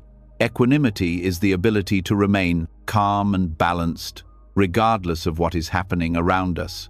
It doesn't mean that we don't feel emotions or that we detach from the world. Rather, it means that we don't allow our emotions to control us. We learn to experience life fully, its highs and lows, without being swept away by either. Equanimity provides a foundation of peace that allows us to navigate the storms of life with grace. At its core, stillness in Buddhism is not about finding a perfect, unchanging state. It is about finding a deep, grounded peace that can coexist with change. In fact, it is through the acknowledgement of life's impermanence that we come to understand the nature of true stillness. When we stop resisting the flow of life, when we stop trying to control the inevitable, we allow ourselves to sink into a deeper form of calm. The stillness we cultivate through mindfulness and meditation is not an escape from the world, it is a way of engaging with the world in a more balanced and centered way. The paradox of stillness within change also speaks to the nature of our minds. Our thoughts and emotions are constantly shifting, sometimes in ways that feel overwhelming. In a moment of calm, our minds can feel peaceful, but as soon as something disturbs that peace, a stressful thought, an unexpected challenge, or an emotional trigger, we are thrown back into turmoil. But through meditation, we learn to observe these mental fluctuations without becoming attached to them. We begin to see that just as our thoughts change, so too do our emotions and reactions. The key is not to try to stop these changes from happening, but to cultivate the awareness to see them clearly and respond from a place of calm rather than reactivity. This practice of observing change without being swept away by it brings us closer to the stillness that Buddhism speaks of. We begin to recognize that just as the world around us is in constant motion, so too are our internal states. Stillness does not mean the absence of movement, it means the ability to remain steady within that movement. Just like a tree rooted firmly in the earth, we can remain steady amidst the winds of change. The more we practice mindfulness and meditation, the more we learn to find that inner stability, even when everything around us is shifting. In Buddhism, stillness is also deeply connected to the concept of sunyata, or emptiness. Emptiness doesn't mean a lack of substance, it means that nothing has inherent, permanent qualities. Everything is interconnected and constantly changing. This understanding of emptiness frees us from clinging to fixed identities or rigid structures, allowing us to experience life more fluidly. When we understand that everything is empty of inherent permanence, we can begin to experience a sense of peace in the knowing that nothing is set in stone. We can appreciate life as it is, without trying to hold on to it or make it into something permanent. The stillness that Buddhism speaks of also includes a form of deep acceptance. Acceptance is not passive resignation. It is an active, conscious decision to engage with life's challenges as they come, without resistance. When we accept the impermanence of everything, we stop fighting against change. We understand that everything, whether it's a beautiful moment or a difficult one, is temporary, and we learn to embrace each moment for what it is. In this acceptance, we find a profound stillness that is not disturbed by the ups and downs of life. This form of stillness also leads to a deeper understanding of ourselves. As we practice mindfulness, we become more aware of our patterns of thought, emotion, and behavior. We begin to see how often we are driven by attachment, whether to people, possessions, or ideas, and how this attachment creates turmoil in our minds. By learning to release attachment and simply observe our experiences without judgment, we begin to experience a deeper level of inner peace. We stop identifying with the ever-changing thoughts and emotions that arise within us, and instead, we come to recognize that our true nature is not tied to these fluctuations. True peace lies in the stillness beneath it all. The practice of meditation plays a crucial role in cultivating this stillness. Through meditation, we create a space where we can sit with our thoughts and emotions without being overwhelmed by them.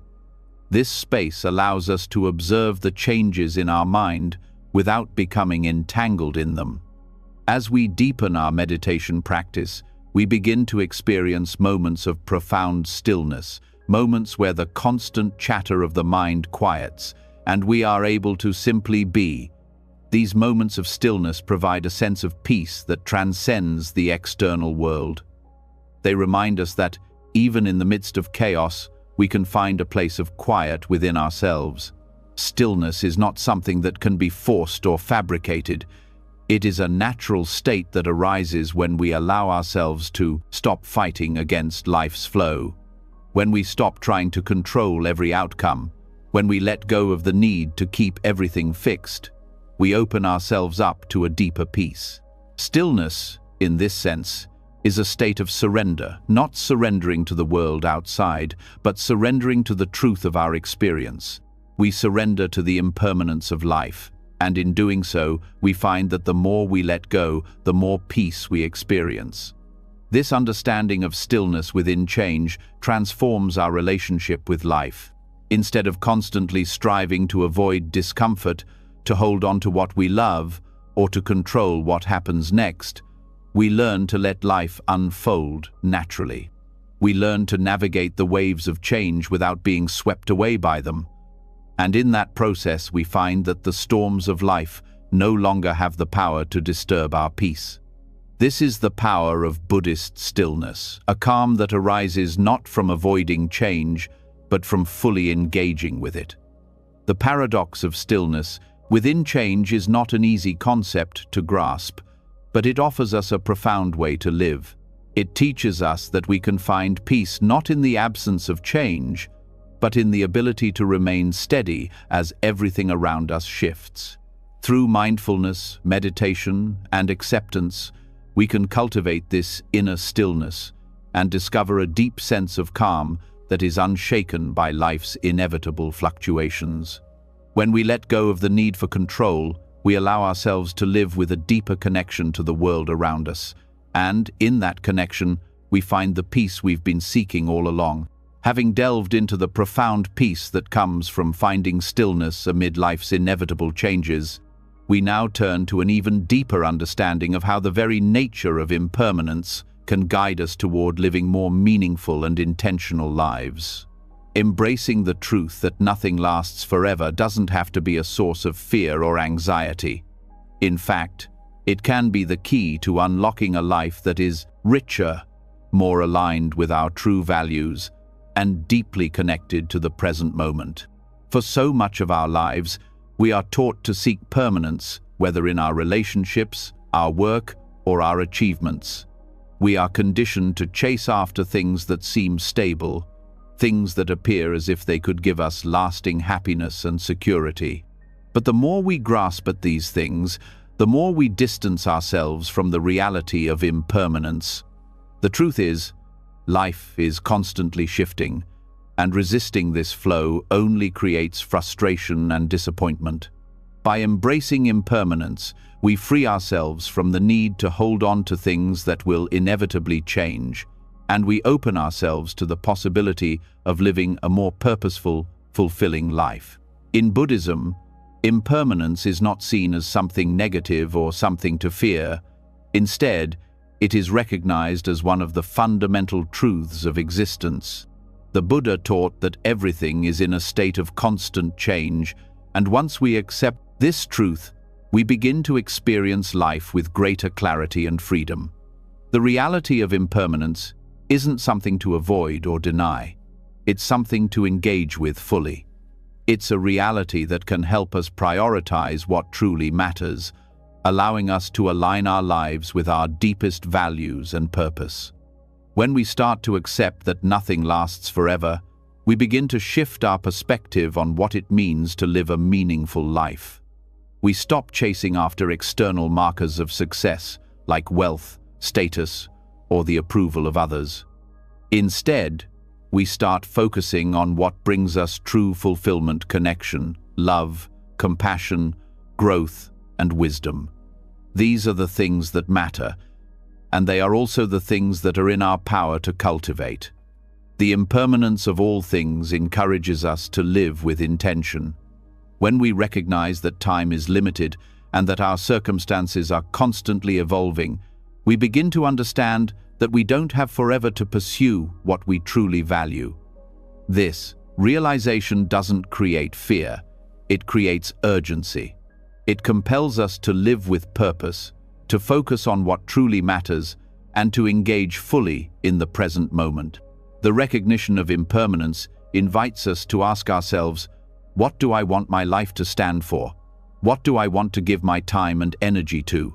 This awareness guides us away from distractions and helps us prioritize what is meaningful and fulfilling. By embracing the transient nature of life, we also begin to release our attachments to the past. So often, we cling to old memories or experiences, believing that they define us. But when we realize that everything is constantly changing, we begin to understand that our past does not have to dictate our future. We can choose to let go of old identities, old grievances, and old patterns that no longer serve us. This freedom allows us to move forward with a renewed sense of purpose, unhindered by the weight of past experiences. Similarly, the awareness of impermanence helps us to approach the future with a sense of openness. Rather than being paralyzed by fear of what might happen, we can embrace the unknown with curiosity and acceptance. We stop obsessing over what the future should look like, and instead, we focus on how we want to live today. By releasing our attachment to fixed outcomes, we create the space for new opportunities, new experiences, and new connections to arise. Impermanence, rather than being a source of anxiety, becomes a source of freedom.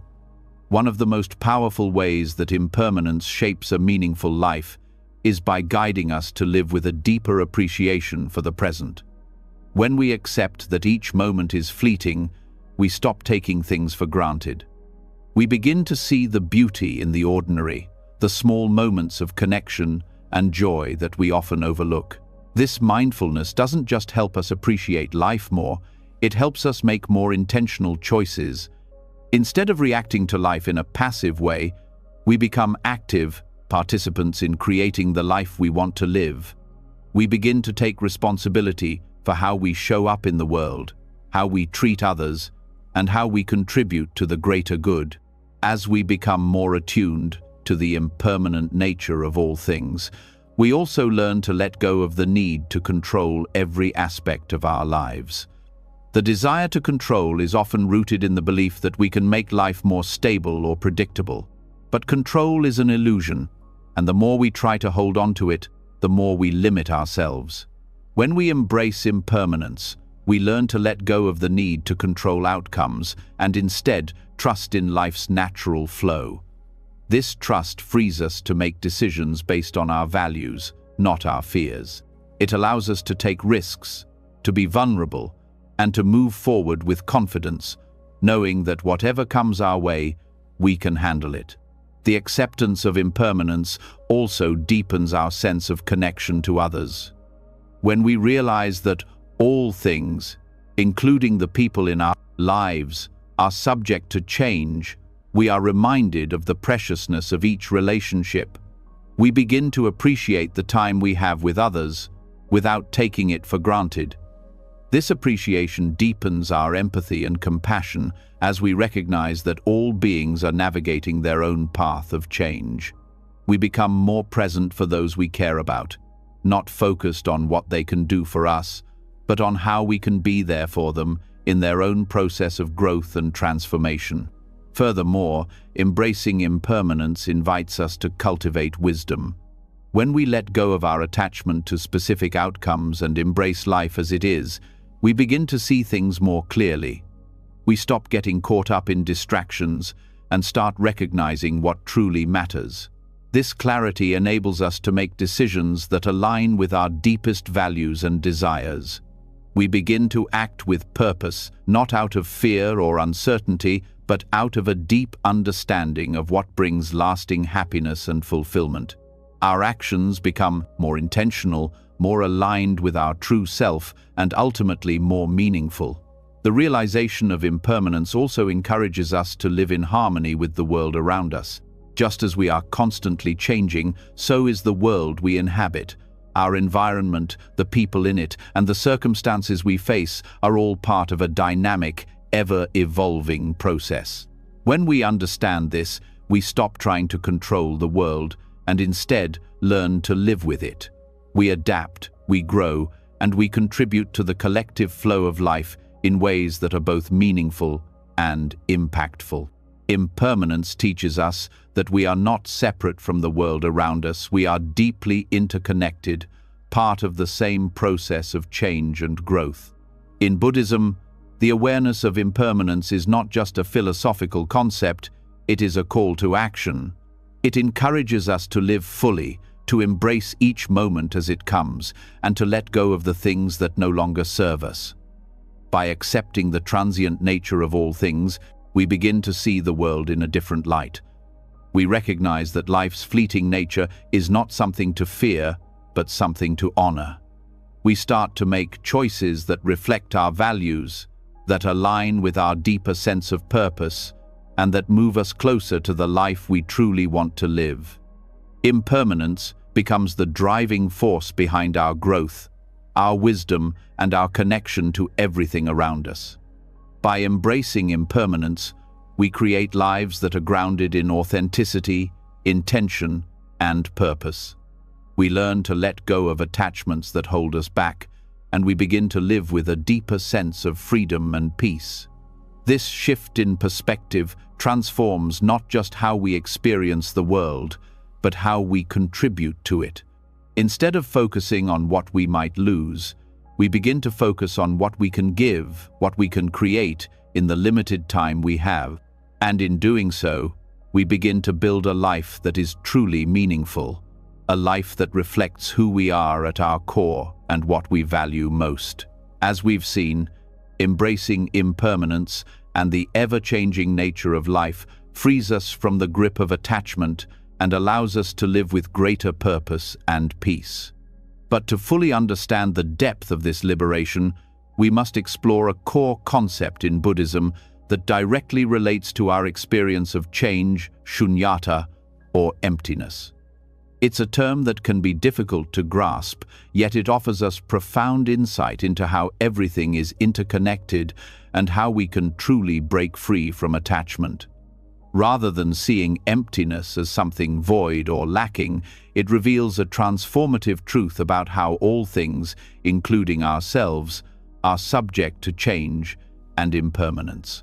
At its core, shunyata teaches us that nothing has an inherent, unchanging essence.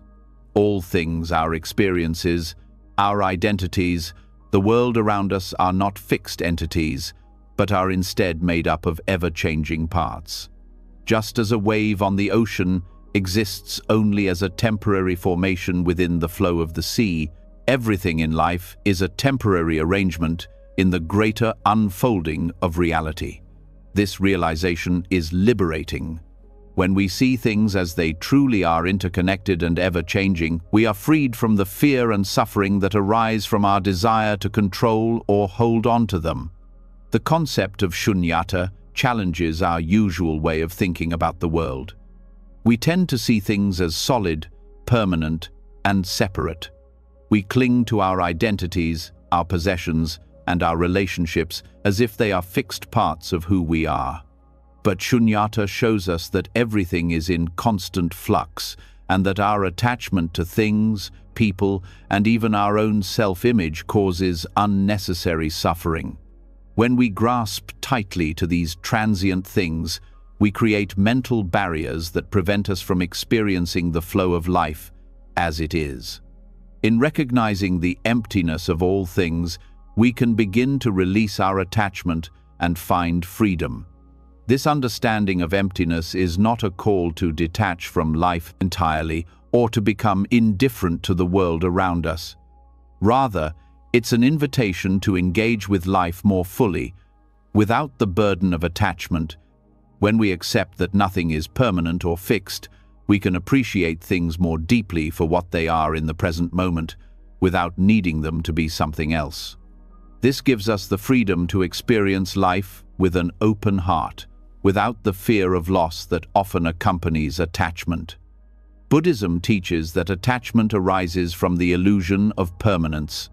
We believe that things should remain as they are, that our desires and expectations should be fulfilled, and that our lives should follow a predictable path. But Shunyata reveals that this view is a misunderstanding of the true nature of reality.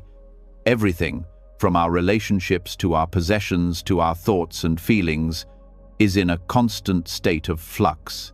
When we let go of the belief in permanence, we begin to see the interdependence of all things, and in doing so, we become less attached to the outcomes and more present with the unfolding of life. The realization of emptiness also deepens our understanding of interconnectedness. When we see that nothing has an independent, permanent nature, we begin to recognize that everything is connected in a web of relationships. Our lives are not isolated from the world around us. Rather, we are part of an ever-changing flow of experiences that influence one another. Understanding Shunyata encourages us to be more mindful of how our actions impact others and the world. It invites us to act with greater compassion, knowing that every person and every moment is interconnected, and that our choices ripple through the vast web of existence.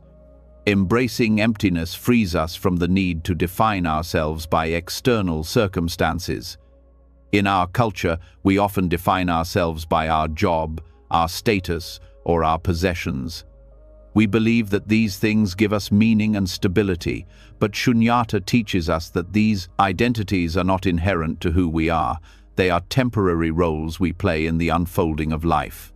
By letting go of our attachment to these identities, we create space to experience our true selves, which are not bound by labels or expectations. This recognition allows us to live more authentically, free from the need to prove our worth or measure up to external standards. The more we embrace the concept of emptiness, the more we come to understand that our attachment to things, ideas, and people is what creates suffering.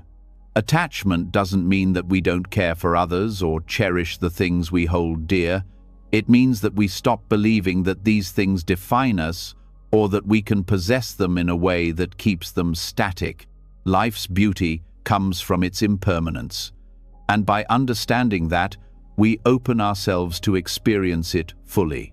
We stop trying to control what cannot be controlled and begin to live with more openness and acceptance. Shunyata also helps us break free from the suffering caused by our mental constructs. We often build stories around ourselves and the world, shaping how we perceive reality. We label experiences as good or bad, right or wrong, and in doing so, we limit ourselves to narrow views of what life can be. Embracing emptiness allows us to break free from these rigid categories. When we see that all things are interconnected and ever-changing, we become less attached to our labels and judgments, and we begin to experience life without the filter of our mental constructs. Furthermore, Shunyata encourages us to accept life as it is, without trying to force it into predetermined ideas of how things should be. This acceptance doesn't mean passivity. It means that we actively engage with the world around us, acknowledging that things are always in a state of flux. When we stop clinging to fixed ideas of how life should unfold, we can move with it more gracefully, allowing it to reveal its beauty in its own time and way. The realization of emptiness also allows us to transform our approach to suffering. When we are attached to something, we fear losing it, and this fear often leads to suffering. But when we recognize that all things are impermanent, we can approach pain and loss with a sense of understanding. We no longer need to resist or deny our suffering. Instead, we can sit with it, knowing that it, too, will pass. This understanding provides us with the courage to face difficult situations with a sense of peace, because we know that everything, both joy and sorrow, is transient. Shunyata also offers us a way to let go of expectations. We often set ourselves up for disappointment when we expect life to follow a certain path or our desires to be fulfilled in a specific way. By embracing emptiness, we let go of these fixed expectations. We accept that life is unpredictable and that we can't control the outcome of everything. This shift in perspective allows us to experience greater peace because we stop holding on to rigid outcomes and start embracing whatever comes with an open mind. In Buddhism, the concept of emptiness is not an end, but a means to deeper understanding and liberation. When we recognize that nothing has a fixed, unchanging essence, we can begin to see the world with fresh eyes. We no longer need to cling to the familiar, to the things that seem permanent or stable. Instead, we engage with life as it is, fluid and ever-changing, and in doing so, we find freedom. Freedom from attachment, freedom from fear, and freedom to live fully in the present moment. The understanding of shunyata is not just intellectual, it's a transformative practice that requires us to let go of old ways of thinking and being. It challenges us to release our attachments and see the world with clarity. The more we practice this awareness, the more we experience life's richness without the burden of attachment. We can love deeply, live fully, and engage with the world without clinging to it. Embracing emptiness opens us to the beauty of impermanence, allowing us to live with more freedom, wisdom, and peace. By seeing the interconnectedness of all things, we release ourselves from the cycle of attachment and suffering and step into a more liberated, meaningful way of being. Having explored the liberating power of emptiness and the impermanent nature of all things, we now come to an essential practice in Buddhism that helps us internalize these truths, the four reminders. These simple yet profound reflections offer us a daily guide to accepting the inevitable changes of life, including the most difficult truth of all, our own mortality. While the awareness of impermanence can seem unsettling, Buddhism offers us the four reminders to help us transform this awareness into a source of peace, wisdom, and action. The first reminder is that life is short and that death is inevitable. This may seem like an uncomfortable truth to confront, but in Buddhism, it's not a cause for fear or sadness. Rather, it's an invitation to live more fully. When we remember that our time in this body is limited, we are motivated to use our time wisely. We start to recognize the preciousness of each moment and the importance of living in alignment with what truly matters. Death isn't something to shy away from. It is a natural part of the cycle of life that should inspire us to live with more presence, more intention, and more compassion. The second reminder is that we are constantly subject to the law of cause and effect, or karma. Every action, word, and thought creates an impression that ripples out into the world. The awareness of karma invites us to live more consciously, knowing that our choices have real consequences, not just for ourselves, but for others as well. When we reflect on karma, we realize that our time is too precious to waste on actions that don't align with our deepest values. We start to see that every moment offers us an opportunity to create positive ripples in the world, whether through small acts of kindness, mindfulness, or self-reflection. The third reminder is the reality that nothing lasts forever. This reminder helps us accept the transient nature of all things, both the good and the bad. It encourages us to fully appreciate the fleeting moments of joy and beauty in our lives without clinging to them. At the same time, it reminds us that hardship, pain, and suffering are also temporary. Just as we can't hold on to moments of happiness, we can also take comfort in knowing that difficult times won't last forever. This acceptance of life's ebbs and flows allows us to let go of unnecessary attachment and to cultivate a more relaxed, open-hearted relationship with whatever comes our way. The fourth and final reminder is that we are the only ones responsible for our own actions. This is a powerful reminder of personal responsibility and agency. It encourages us to look inward for the source of our peace, happiness, and suffering. No one else can live our lives for us, and we cannot rely on others to provide us with the fulfillment we seek.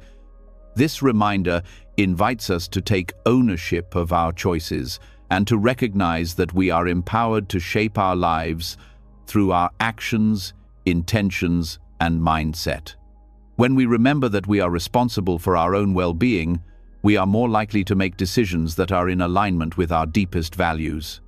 Together, these 4 reflections provide a balanced and practical framework for living with awareness and acceptance of life's impermanence. By incorporating them into our daily practice, we can begin to shift how we engage with change. Instead of fearing it, we start to embrace it as a natural and inevitable part of life's unfolding. Each reminder helps us confront a different aspect of impermanence, our mortality, our choices, the fleeting nature of experience, and our personal responsibility. Together, they create a holistic approach to accepting life and death as they are, rather than as we wish them to be. To integrate these reminders into daily life, we don't need to constantly dwell on the negative aspects of impermanence. Rather, we can approach them with a sense of gratitude and mindfulness. Each reflection can serve as a gentle nudge to stay present, to live consciously, and to act with intention. For example, reflecting on the inevitability of death might inspire us to be more present with our loved ones, to express our appreciation, and to avoid wasting time on regrets or trivial concerns. Reflecting on karma may encourage us to practice kindness and integrity, knowing that our actions have a far-reaching impact. Reflecting on the transience of all things can help us cultivate a deeper sense of peace as we let go of our attachment to outcomes and open ourselves to life's flow. And remembering our personal responsibility can empower us to take proactive steps toward creating the life we desire, while accepting the things we cannot change. These reminders aren't meant to be morbid or depressing. They are tools for freeing ourselves from the fear of change and uncertainty. In fact, they encourage us to live with more vigor and purpose, because we recognize that our time and energy are precious. They inspire us to make choices that are in harmony with our true values and to live in alignment with our deepest truths. As we reflect on the 4 reminders, we come to realize that life is not something to be feared or avoided, but something to be fully engaged with, knowing that every moment is an opportunity to cultivate peace, wisdom, and compassion. The practice of these reminders also has a profound effect on our mental and emotional well-being. When we reflect on the reality of change, we begin to let go of the need to control life's outcomes. We stop seeking stability where it doesn't exist and instead learn to trust the process of life.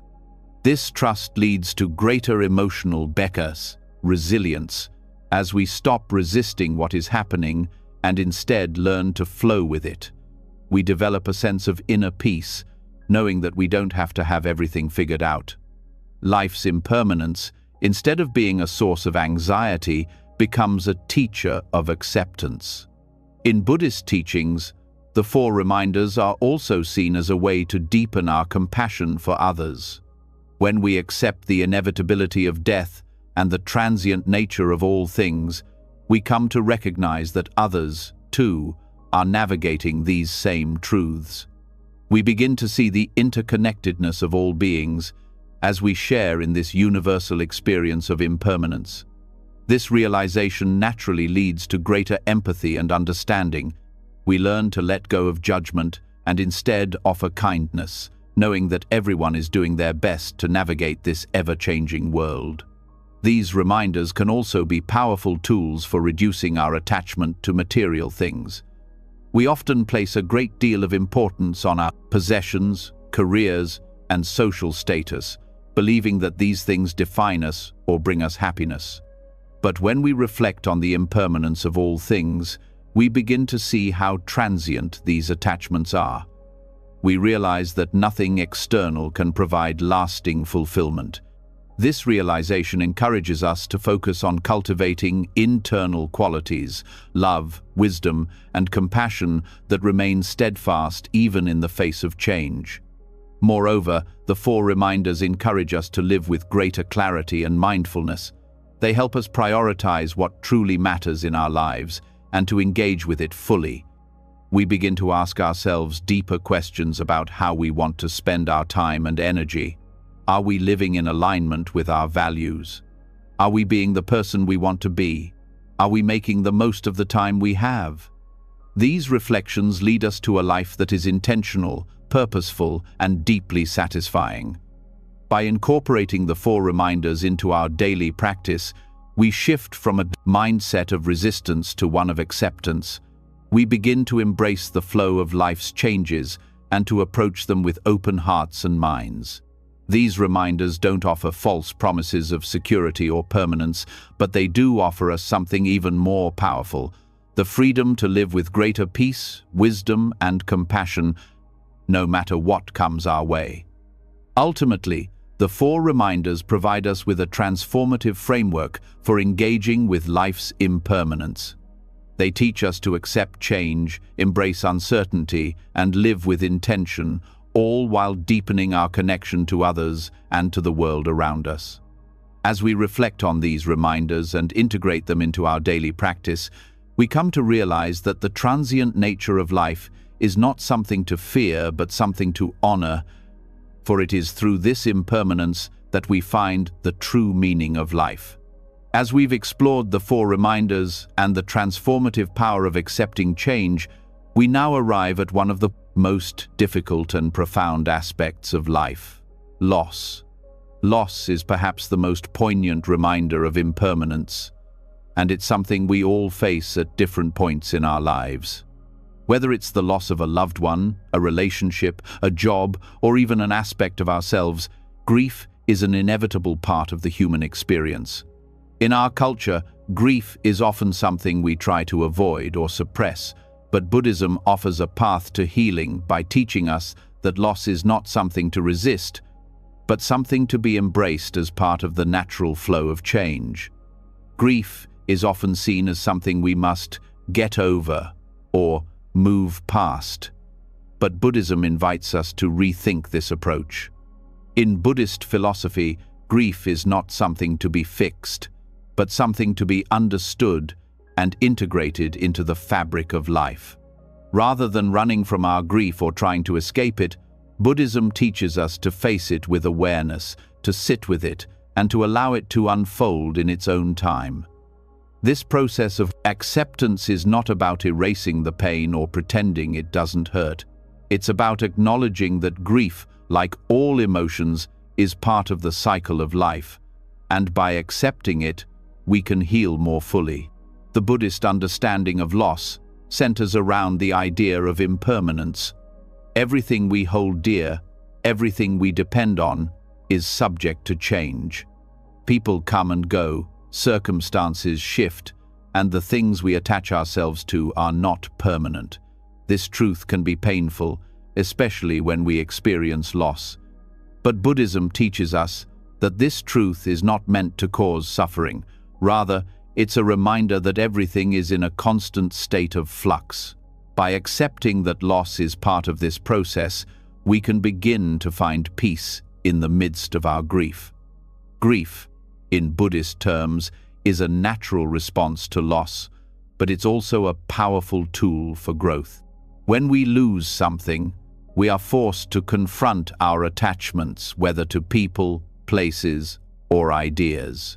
Buddhism teaches that attachment is the root of suffering. It's our desire to hold on to things, to make them permanent, that causes pain. In the face of loss, we are reminded that nothing can last forever, and that includes our attachments. By acknowledging this, we begin to release our grip on what we've lost and open ourselves to the healing power of acceptance. One of the most profound teachings of Buddhism is the practice of mindfulness. And this practice plays a central role in how we navigate grief. Mindfulness invites us to be present with our emotions, without judgment or resistance. When we're grieving, we often try to suppress our feelings or distract ourselves from the pain. But mindfulness teaches us to sit with our grief, to experience it fully, and to let it move through us. By being mindful of our grief, we allow ourselves the space to feel it deeply, but also to release it when the time is right. This doesn't mean that grief disappears, but that it no longer has the same power over us. It becomes something we can observe and process rather than something that overwhelms us. Another key aspect of Buddhist teachings on loss is the practice of non-attachment. While this concept can often be misunderstood as a call to detach from everything, what it really means is that we learn not to cling to things as though they define us. Our relationships, our accomplishments, and our possessions are not permanent, and when we attach our sense of self to them, we set ourselves up for pain when they inevitably change or fade away. Buddhism teaches us that true freedom comes not from holding tightly to things, but from understanding that our identity is not bound to them. Loss, in this sense, is a reminder that our true nature is not rooted in the external world, but in our ability to embrace change and find peace within ourselves. Buddhism also teaches that the experience of loss is not just an individual process, but a shared human experience. The Buddha himself acknowledged that suffering is universal and that everyone faces the pain of loss at some point in their lives. This shared experience can be a source of connection rather than isolation. In Buddhist practice, we are encouraged to cultivate compassion not only for ourselves, but for others who are also suffering. When we understand that loss is a part of everyone's journey, we can approach our grief with a sense of shared humanity. This empathy for others helps to dissolve the feeling of being alone in our pain and allows us to see that we are all navigating the same waves of change and impermanence. Moreover, loss can be a teacher of impermanence. It reminds us of the fragility of life and the importance of living with awareness. When we experience loss, it forces us to reassess our priorities. We often find that the things we thought were important, status, material wealth, or even achievements, lose their significance. What remains are the things that truly matter: love, connection, kindness, and presence.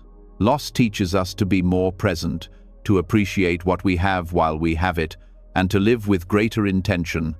This shift in perspective helps us to align our actions with our deepest values and to approach each day with greater clarity and purpose. The Buddhist approach to loss also invites us to explore the impermanence of our thoughts and emotions. Just as our external circumstances are constantly changing, so are our internal experiences. Our thoughts and feelings arise and pass away like waves on the ocean. When we're grieving, it can feel as if the pain will last forever, but Buddhism reminds us that everything is temporary. This doesn't mean that grief isn't real or that we should ignore our pain, but it helps us to see that, like all emotions, grief will ebb and flow. It will change shape, and in time, it will lessen. Understanding this impermanence helps us to face grief with more acceptance, knowing that it is not a permanent state, but a process of healing. In Buddhist practice, meditation plays an essential role in processing grief. Meditation allows us to sit with our feelings in a calm and focused way, without judgment or resistance. When we meditate on our grief, we create space for it to arise, without trying to push it away. We allow ourselves to feel the sadness, the anger, or the regret, and we observe these emotions with compassion. Through meditation, we learn not to identify with our grief, but to see it as just one part of our experience. This mindfulness practice helps us to detach from the intensity of grief, allowing it to move through us without overwhelming our entire being. One of the most liberating aspects of Buddhism's approach to loss is its emphasis on acceptance. Rather than resisting the natural process of grief or trying to find a quick fix, Buddhism encourages us to accept loss as a part of the cycle of life. By accepting loss, we stop fighting against the inevitable, and we allow ourselves to process the pain in a healthy and productive way. This acceptance doesn't mean that we like or enjoy the experience of loss, but it allows us to navigate it with a sense of peace and clarity. we begin to see that loss is not the end, but a natural transition that leads us to deeper understanding and growth. Finally, Buddhism offers us a profound lesson in resilience. The path of grief is not linear, and it's different for everyone. We may feel anger, sadness, confusion, or even relief at different times during our journey. But Buddhism teaches that resilience is not about avoiding pain or bouncing back quickly. It's about staying present with our emotions, allowing ourselves to feel fully, and trusting that healing will come in its own time. By approaching grief with patience and mindfulness, we begin to cultivate a sense of inner strength that helps us move through the pain and emerge with greater wisdom and compassion. Ultimately, Buddhism's approach to loss teaches us that grief is not something to be feared or avoided, but something to be embraced as part of the natural flow of life. It is through our grief that we learn the most profound truths about ourselves, our attachments, our values, and our capacity for love and compassion. By accepting loss and sitting with the pain it brings, we can find healing and transformation. Through mindfulness, meditation, and acceptance, we come to understand that grief, like everything else, is impermanent. And in that understanding, we find the path to peace. As we have seen, the Buddhist approach to grief and loss teaches us to accept the inevitable changes of life, using them as opportunities for growth and healing. This acceptance of change is deeply rooted in the principle of anicca, or impermanence, which not only helps us navigate the turbulence of loss, but also provides the key to true freedom. When we fully grasp the depth of anicca, we unlock the potential for liberation from suffering, because to understand impermanence is to understand the nature of all things, including our own experiences, emotions, and attachments. Anicca is a fundamental teaching in Buddhism, and it is often described as one of the three marks of existence, alongside dukkha, suffering, and anatta, non-self. These three teachings point to the core reality of our lives. The world around us, the people in it, and even our own thoughts and feelings are all subject to change. Everything is in a constant state of flux. The more we try to hold on to things, the more we suffer when they inevitably shift or disappear. The wisdom of anicca lies in the profound realization that everything, whether it brings joy or pain, is fleeting. It's only when we deeply understand and accept this truth that we can begin to experience true freedom from suffering. When we think about impermanence, we often imagine change as something outside of our control. We see change as something that happens to us, something that disrupts our peace and stability. But in Buddhism, understanding anicca leads us to a deeper awareness. Change is not something that happens to us, but something that is happening all the time, everywhere, in every moment. Our resistance to change is what creates suffering, not the change itself. When we let go of our attachment to fixed outcomes or to the things we cling to for comfort, we begin to live more freely, more authentically. One of the most powerful aspects of anicca is its ability to transform our relationship with fear. Fear is often rooted in the desire to prevent change. We fear the unknown because we are attached to how things are right now. But when we deeply accept that everything changes, we can start to live with a sense of peace, knowing that nothing is permanent, not even our fears. The impermanence of life means that we are never stuck, never trapped by our circumstances. What might seem like an insurmountable challenge today will change tomorrow, just as moments of joy or success will also eventually fade. When we understand that both pain and pleasure are transient, we begin to experience a sense of equanimity, an inner calm that is not shaken by external circumstances. At the heart of anicca is the realization that change is not just inevitable but also natural and necessary. The cycles of birth, growth, decay, and death are fundamental to the fabric of existence. The very fact that we are alive means we are part of this cycle. By resisting the flow of this natural rhythm, we create unnecessary tension within ourselves. Anicca teaches us that true freedom comes not from fighting against change, but from learning to move with it, to adapt to it with grace and mindfulness. This teaching of impermanence is also deeply connected to the Buddhist concept of non-attachment.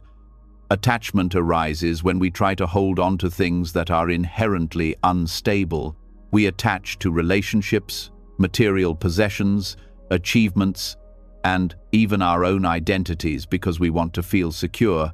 We want to believe that something will remain constant in a world that is constantly changing. But attachment to these things creates suffering. When we lose them, as we inevitably will, we experience pain and grief. The understanding of Anicca teaches us to let go of our attachment to these things, not because they are unimportant, but because they are not permanent.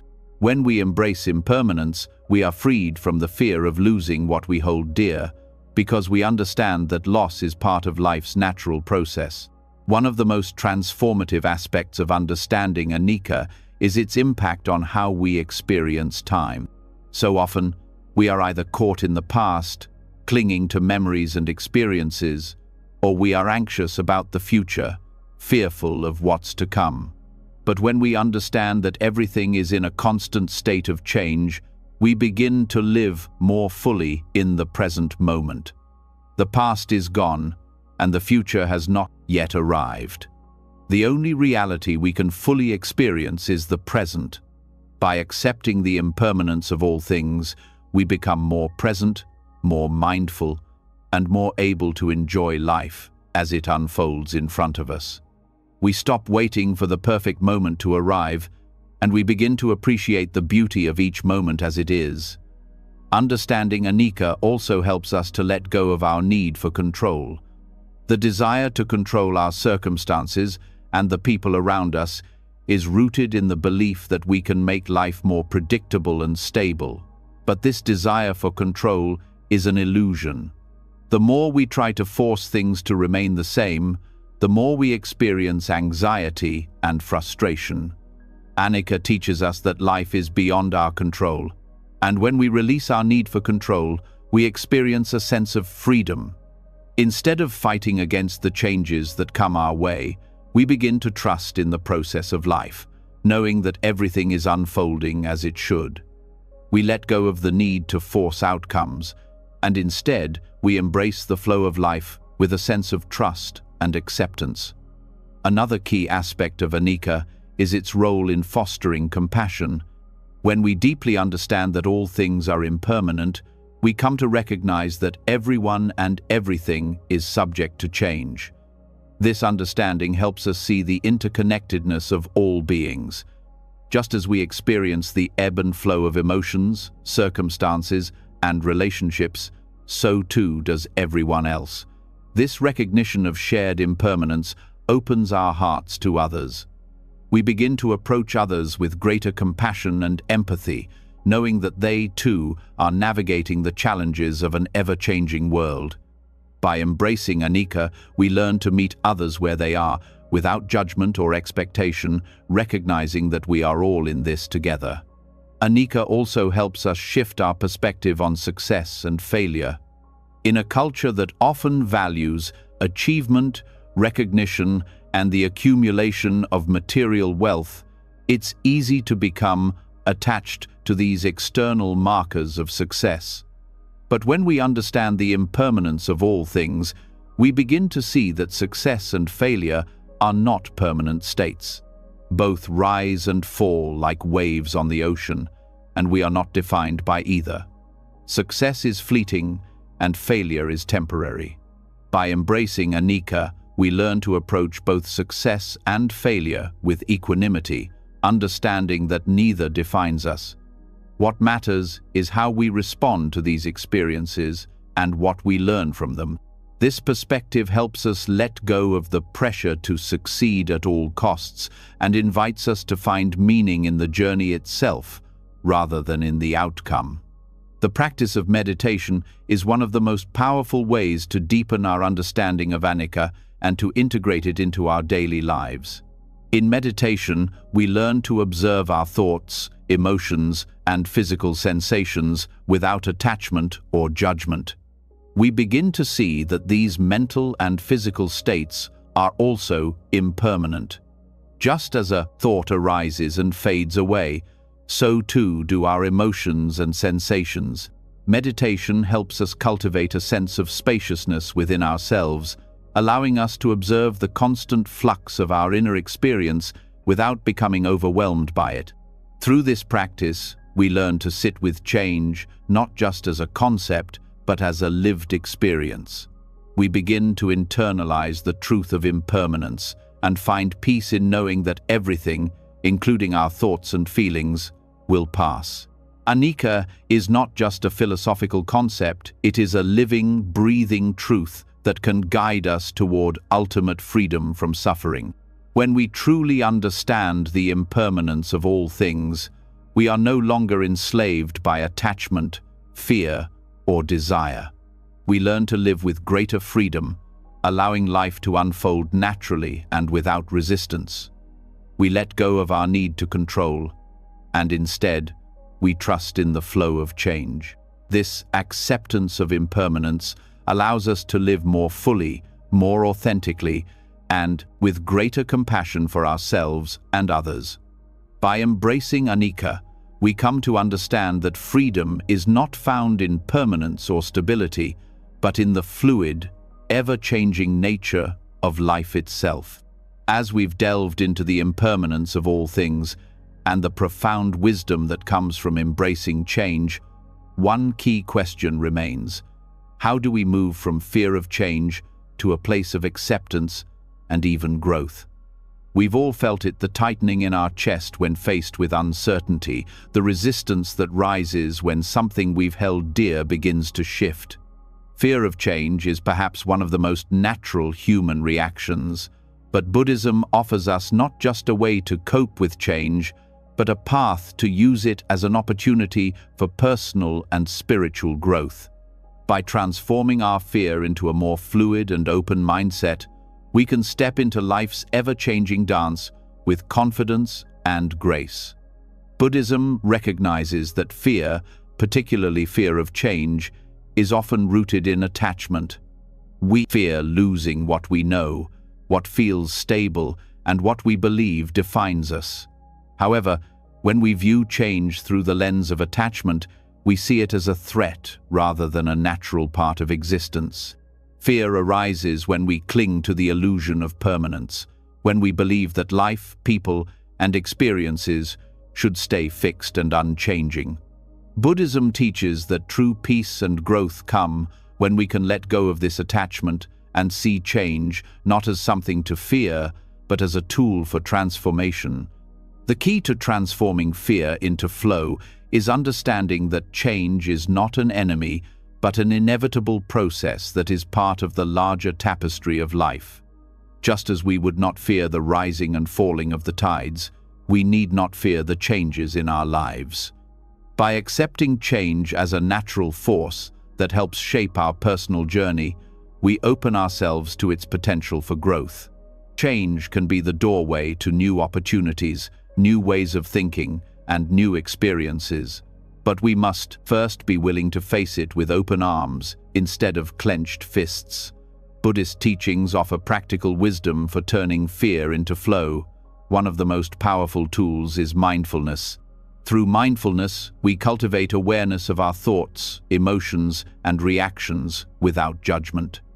When fear of change arises, mindfulness teaches us to observe it without becoming overwhelmed by it. Instead of allowing fear to control us, we can step back, observe the fear, and let it pass without attaching to it.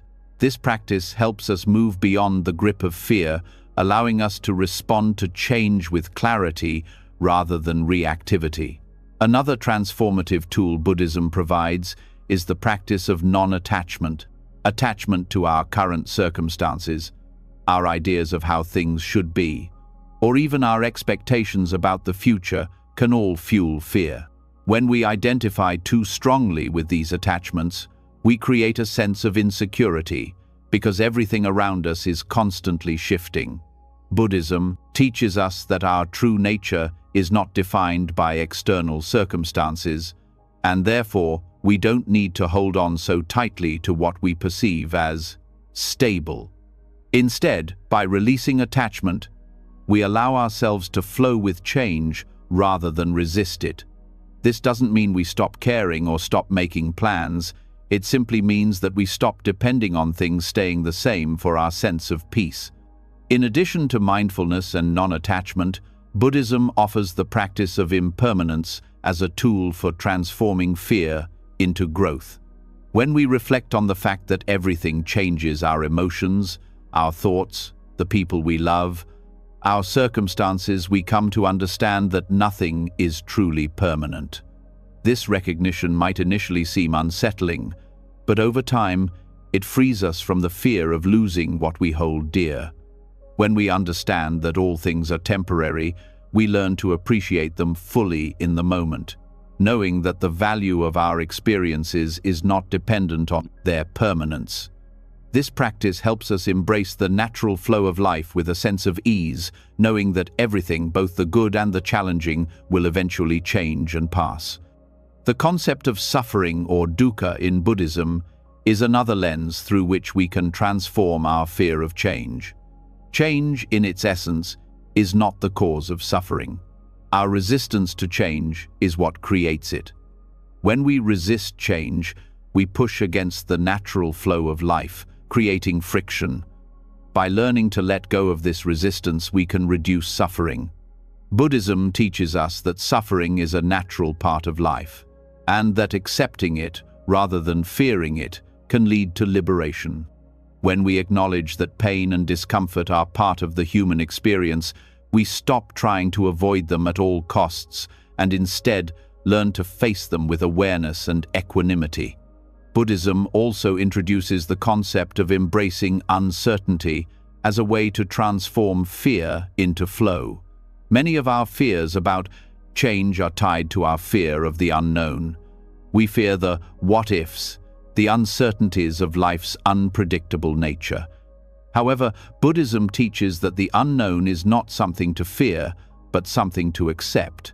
Life is inherently uncertain, and when we try to control every outcome, we create stress and anxiety. By accepting uncertainty, we free ourselves from the need to know everything and open ourselves to the possibilities that life has to offer. This shift in perspective can help us move through life with greater peace, knowing that we don't need to have all the answers to experience happiness and fulfillment. Buddhism also encourages us to see our fear of change as an opportunity to cultivate compassion. When we are afraid of change, we often withdraw, focus inward, and become consumed by our own discomfort. But by opening our hearts to others, we begin to see that they too are navigating the same uncertainties.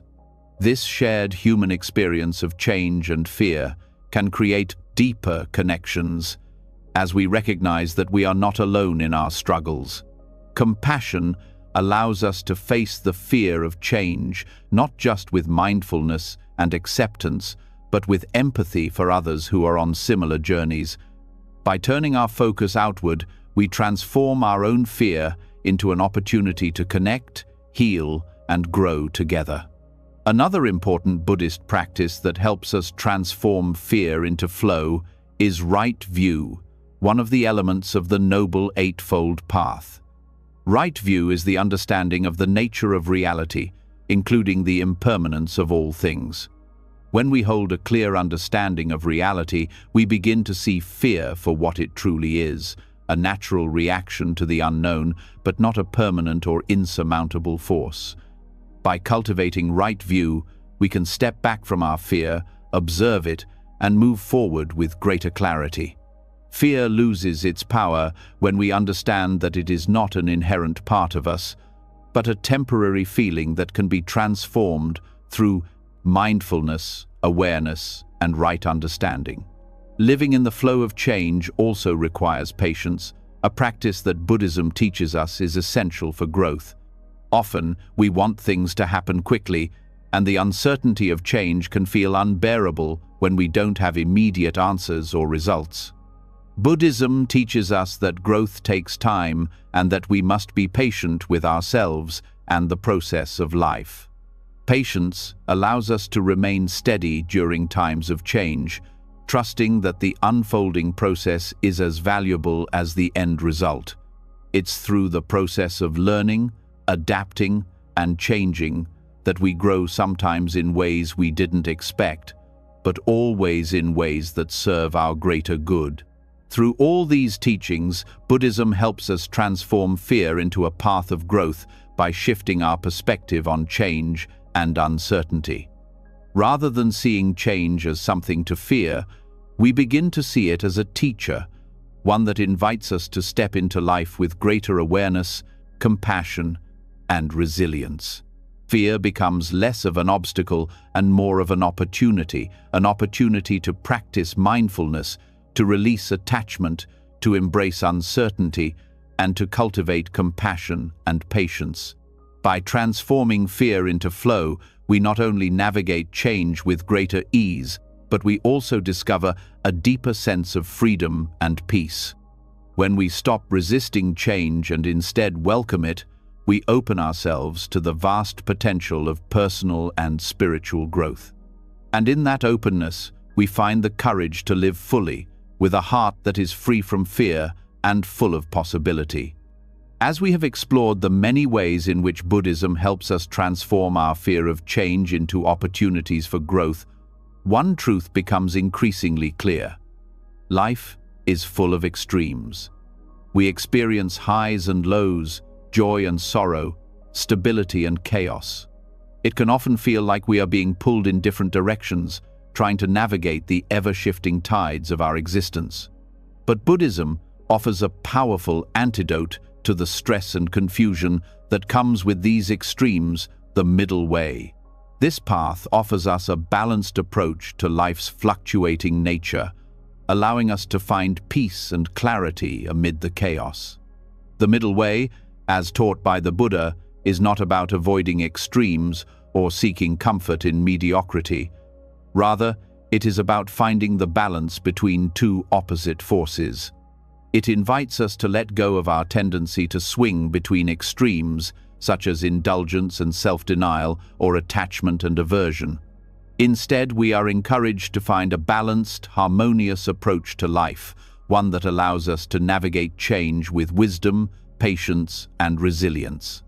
In today's world, we often find ourselves swinging between extremes. We may find ourselves overindulging in comfort and pleasure, believing that this will bring us lasting happiness. On the other hand, we might go to the extreme of self-denial, thinking that by suppressing our desires, we will somehow find peace. But both of these approaches lead to suffering. Overindulgence creates attachments and a constant craving for more, while self-denial leads to frustration and a sense of emptiness. The middle way teaches us that neither extreme leads to lasting peace. Instead, it is through balance and moderation that we can find true freedom. The Buddhist middle way offers us a roadmap for navigating the fluctuations of life, especially when we face the extremes that come with change. It is easy to get caught up in the emotional highs and lows of life, whether it's the excitement of a new relationship or the despair of loss. These emotional extremes can cloud our judgment and lead to reactive behaviors. The middle way teaches us to observe our feelings without becoming attached to them or allowing them to control us. By practicing mindfulness, we learn to sit with both the joy and the pain, the success and the failure, without being swept away by them. This awareness helps us maintain our inner balance, no matter what external circumstances may arise. One of the most powerful teachings of the middle way is its emphasis on avoiding both self-indulgence and self-mortification. This concept is rooted in the Buddha's own experience.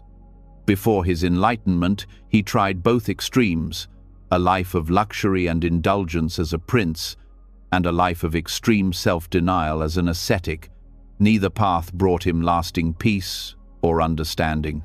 Through his own journey, he realized that the path to true wisdom and peace lies in the middle, neither seeking pleasure at all costs, nor punishing oneself through deprivation.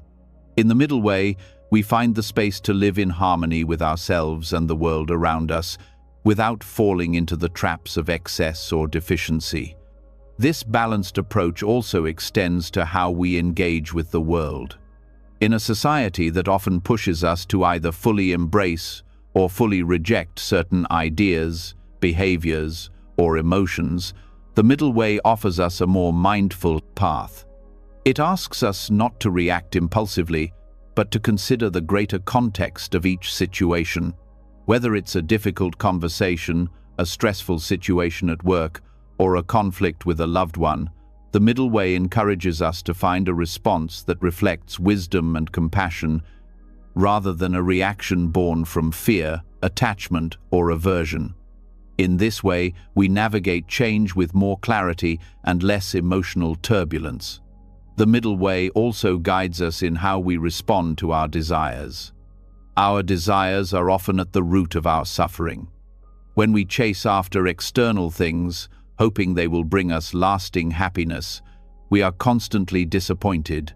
But on the other hand, if we reject our desires entirely, we run the risk of denying our humanity and becoming disconnected from the world around us.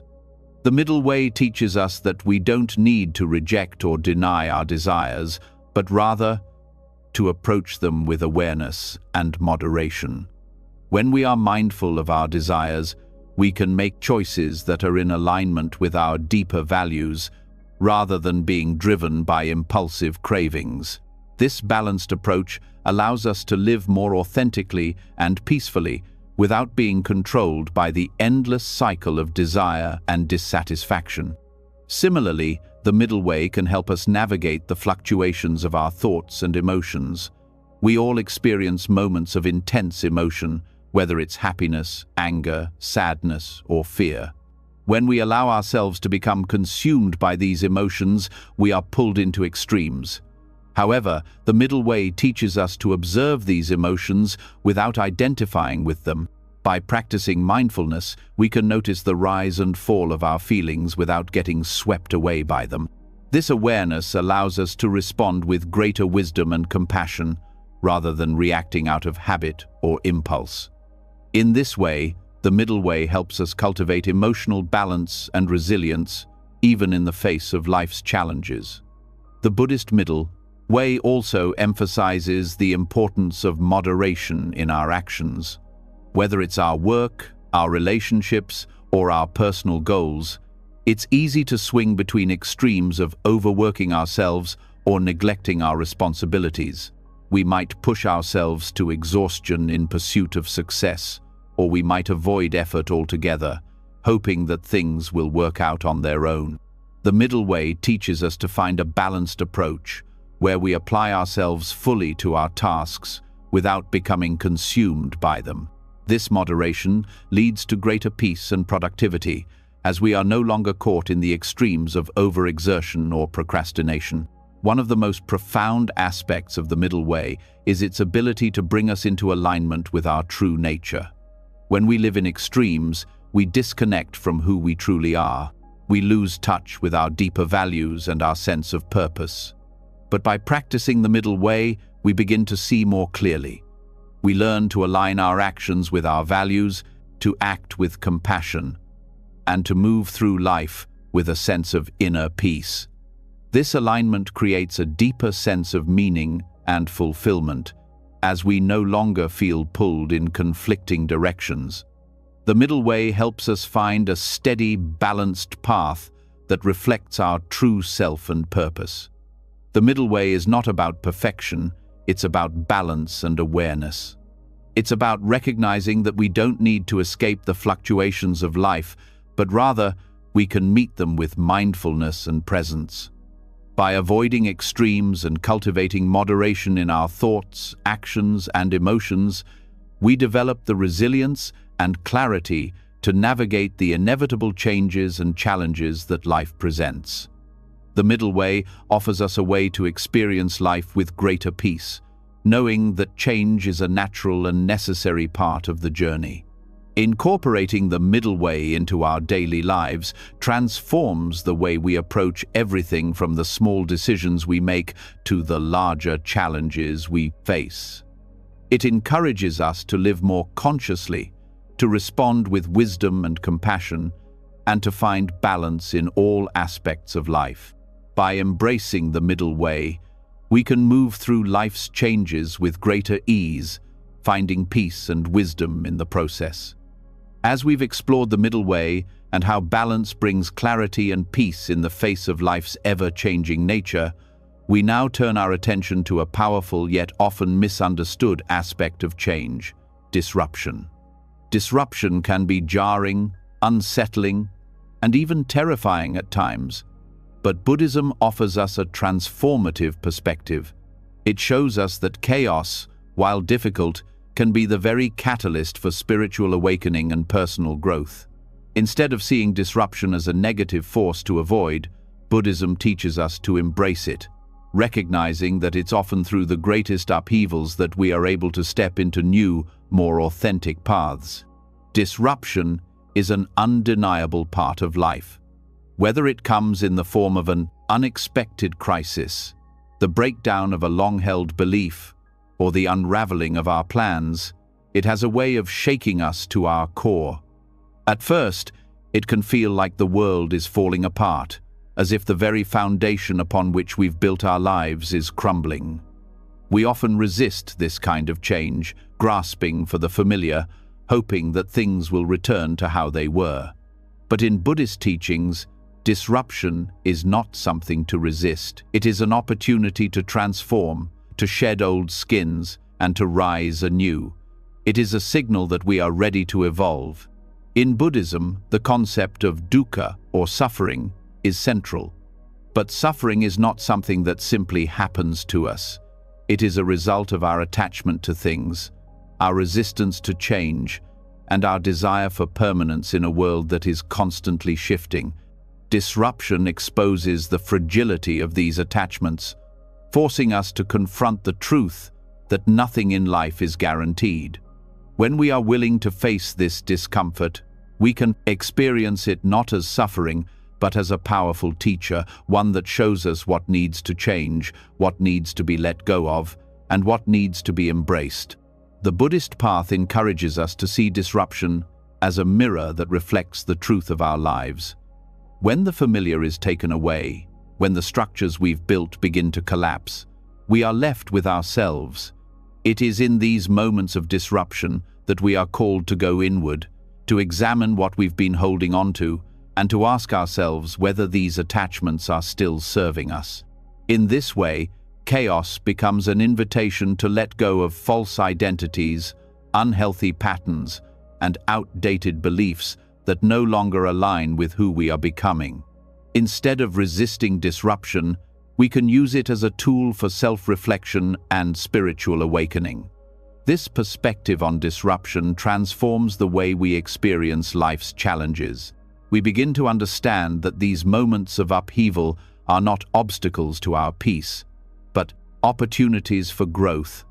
Every disruption, every shift in our world is a chance to build a new foundation, one that is more aligned with our true self. When we embrace disruption, we stop seeing it as something to avoid and start viewing it as a stepping stone to a deeper, more authentic life. It is in chaos that we find the fertile ground for renewal. Buddhism teaches that true transformation comes when we let go of the need to control the external world. We cannot prevent disruption from happening, and we cannot always control the way it unfolds. But we can control how we respond to it. In the face of chaos, the path of mindfulness and awareness offers us a way to stay grounded. By practicing mindfulness, we learn to be present with the discomfort, to sit with the uncertainty, and to respond to disruption with clarity rather than fear.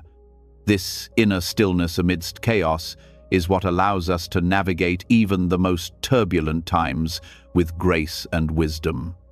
Disruption also brings us closer to the realization of impermanence, the understanding that everything is in a constant state of change. While this can initially feel destabilizing, it is ultimately liberating. When we fully grasp the reality of impermanence, we begin to let go of the false belief that we can control everything. Instead of clinging to the past or striving for a future that may never materialize, we learn to embrace the present moment as it is. Disruption teaches us that change is not the enemy, but a natural part of the cycle of life. In this acceptance, we find freedom. By learning to navigate disruption with mindfulness and awareness, we cultivate a deeper sense of resilience. Each time we face a chaotic moment, we build our capacity to remain steady and present. We stop reacting impulsively or giving in to fear. Instead, we face disruption with an open heart, knowing that it is not here to break us, but to help us grow. Over time, we begin to see disruption not as a random event, but as an essential part of our spiritual journey. It is through chaos that we learn to step into our true power and potential. One of the most powerful aspects of embracing disruption is its ability to break down our sense of self. We often identify too strongly with our roles, our possessions, or our achievements. When disruption shakes these foundations, it challenges our attachment to them. This can be painful, but it is also an opportunity for liberation.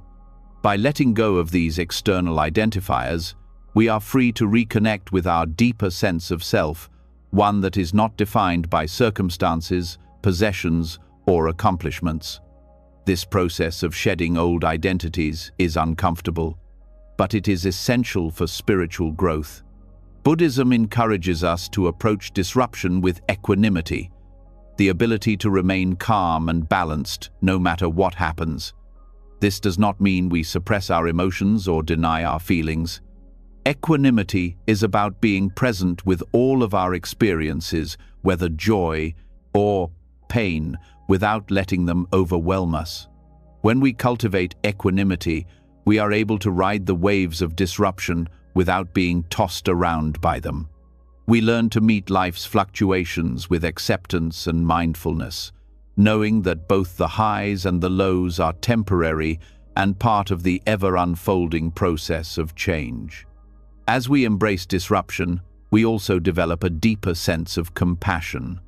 When we experience chaos in our own lives, we begin to recognize that others are also struggling with their own forms of disruption. This shared human experience of change and uncertainty connects us to one another in a profound way. Through this recognition, we are called to cultivate compassion for others who are facing similar challenges. By offering empathy and support, we not only help others navigate their own disruptions, but we also heal ourselves. Disruption teaches us that we are not alone in our struggles, and in this realization, we find strength and connection. Finally, embracing disruption helps us to live more authentically. When we let go of the need to control outcomes or hold on to what we've known, we open ourselves to new possibilities. Disruption shakes us free from our old ways of thinking and being, creating space for something new to emerge. This process of personal transformation is not always comfortable, but it is always necessary for our spiritual evolution.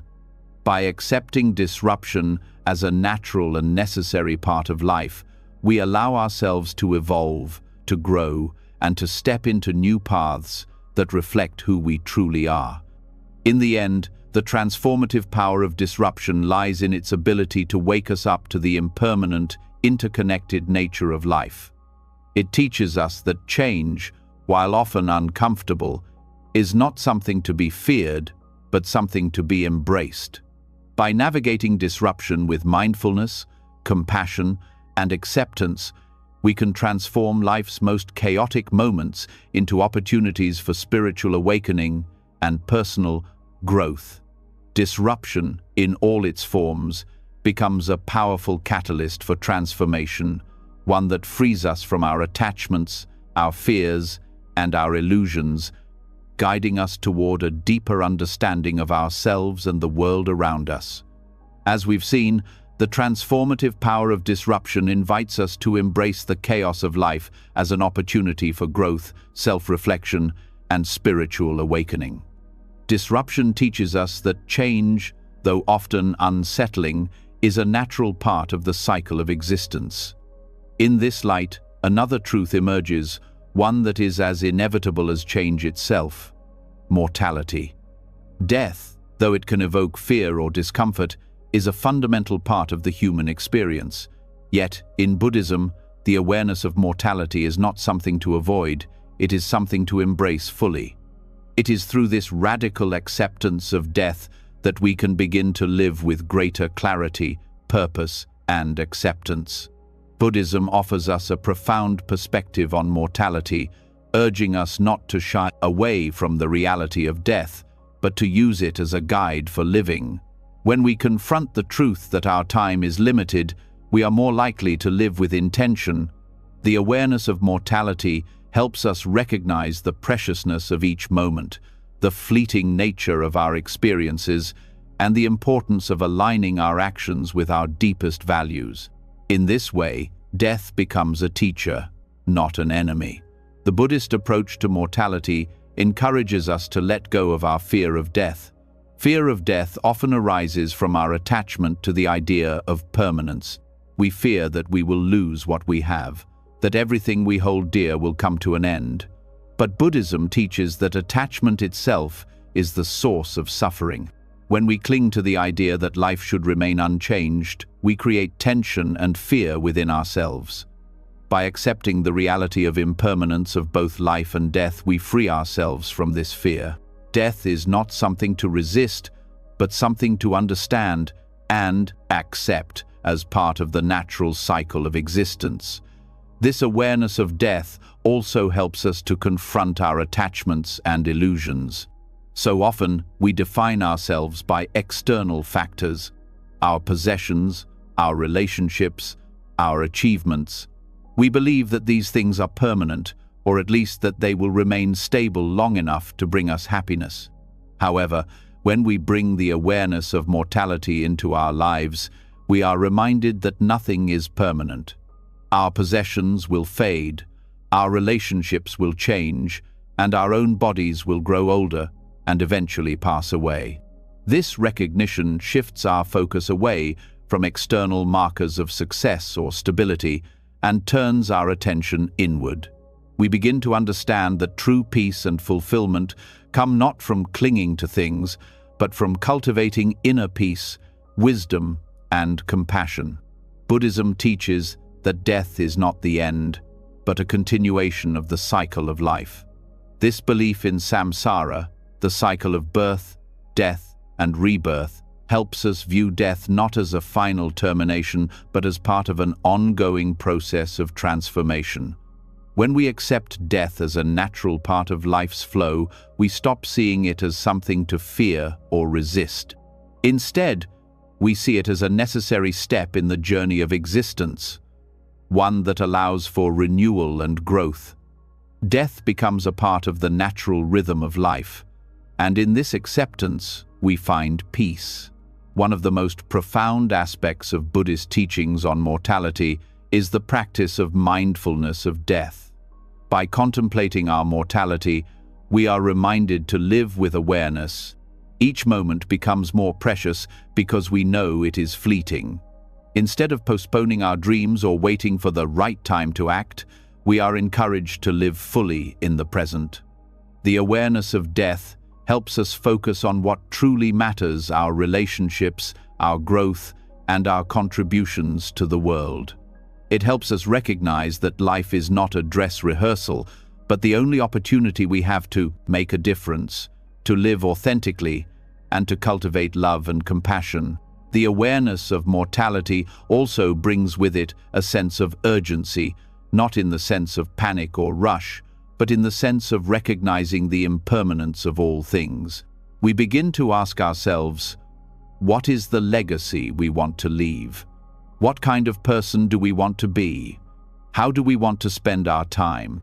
This contemplation pushes us to let go of trivial distractions and focus on what really matters. It inspires us to live with purpose, to create meaning in our lives, and to contribute to the well-being of others. Buddhism also teaches that by contemplating death, we learn to appreciate life more deeply.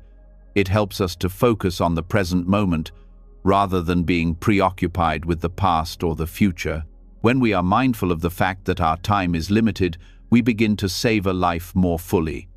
We stop taking things for granted, and we start to experience gratitude for the small moments, whether it's a conversation with a loved one, a moment of quiet reflection, or a walk in nature. Each of these moments becomes more meaningful when we understand how fleeting they are. The Buddhist approach to death also invites us to develop a sense of detachment. This doesn't mean that we stop caring about people or things, but it means that we stop attaching our sense of identity and security to them. We realize that everything is temporary, and in this realization, we are freed from the fear of losing what we have. Death teaches us to hold things lightly, to appreciate them without clinging to them. This detachment allows us to experience life with greater freedom and joy, because we no longer depend on external things for our happiness. Instead, we learn to cultivate an inner peace that is not dependent on circumstances. In Buddhism, death is also a reminder of the interconnectedness of all beings. The awareness of our mortality helps us see the impermanence of all life. When we recognize that everything, including ourselves, is in a constant state of flux, we begin to appreciate the preciousness of each moment and the value of each connection. This recognition deepens our sense of compassion as we see that everyone is subject to the same cycle of life and death. We begin to understand that our time with others is limited, and this inspires us to be more present, more loving, and more kind. The acceptance of mortality also encourages us to live more simply. In a world that constantly encourages us to accumulate more, do more, and be more, the awareness of death brings us back to what is essential. We begin to see that true happiness does not lie in external achievements or possessions, but in the quality of our relationships, the depth of our inner peace, and the extent to which we live in alignment with our values. This simplicity of focus allows us to let go of unnecessary distractions and cultivate a life that is truly fulfilling. In the Buddhist tradition, impermanence and mortality are not to be feared, but embraced. They offer us the opportunity to live more fully, to appreciate the present moment, and to connect with others on a deeper level. By accepting that death is a natural part of the cycle of life, we release our attachment to permanence and open ourselves to the freedom that comes with living in the present. This awareness of death doesn't diminish the value of life. Rather, it enhances it, reminding us that each moment is precious, each relationship is meaningful, and each opportunity is worth embracing. Ultimately, the radical acceptance of mortality as taught in Buddhism provides us with a profound sense of peace and clarity. When we understand that death is not an end, but a continuation of the cycle of existence, we are free to live without fear of loss. The acceptance of impermanence leads us to a life that is full of purpose, compassion, and mindfulness. It teaches us to let go of what no longer serves us, to embrace the present moment, and to live in a way that is aligned with our deepest values. In this way, the awareness of death is not something that diminishes life, but something that enriches it, helping us live more authentically and with greater appreciation for the time we have. As we've journeyed through the teachings of Buddhism on impermanence, we've come to realize that nothing in life stays the same. Change is the only constant. From learning how to accept suffering to embracing loss and understanding how to transform fear into growth, Buddhism offers us the tools to live with clarity, purpose, and peace in the face of life's ever-changing nature. By embracing the reality of impermanence, we unlock a deeper understanding of ourselves and the world around us, freeing us from attachment, fear, and the need to control what we cannot. The path to acceptance is not about avoiding change, but about meeting it with an open heart and a grounded mind.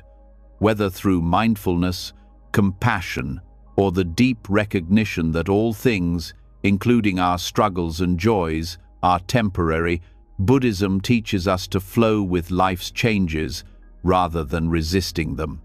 Now, I'd love to hear from you. What is one lesson from these teachings that resonates with you the most? Leave a comment below and share your thoughts. I always love reading your reflections. And, if you haven't already, don't forget to subscribe to the channel for more insights and inspiration on living a life of peace and purpose. Let's continue this journey together.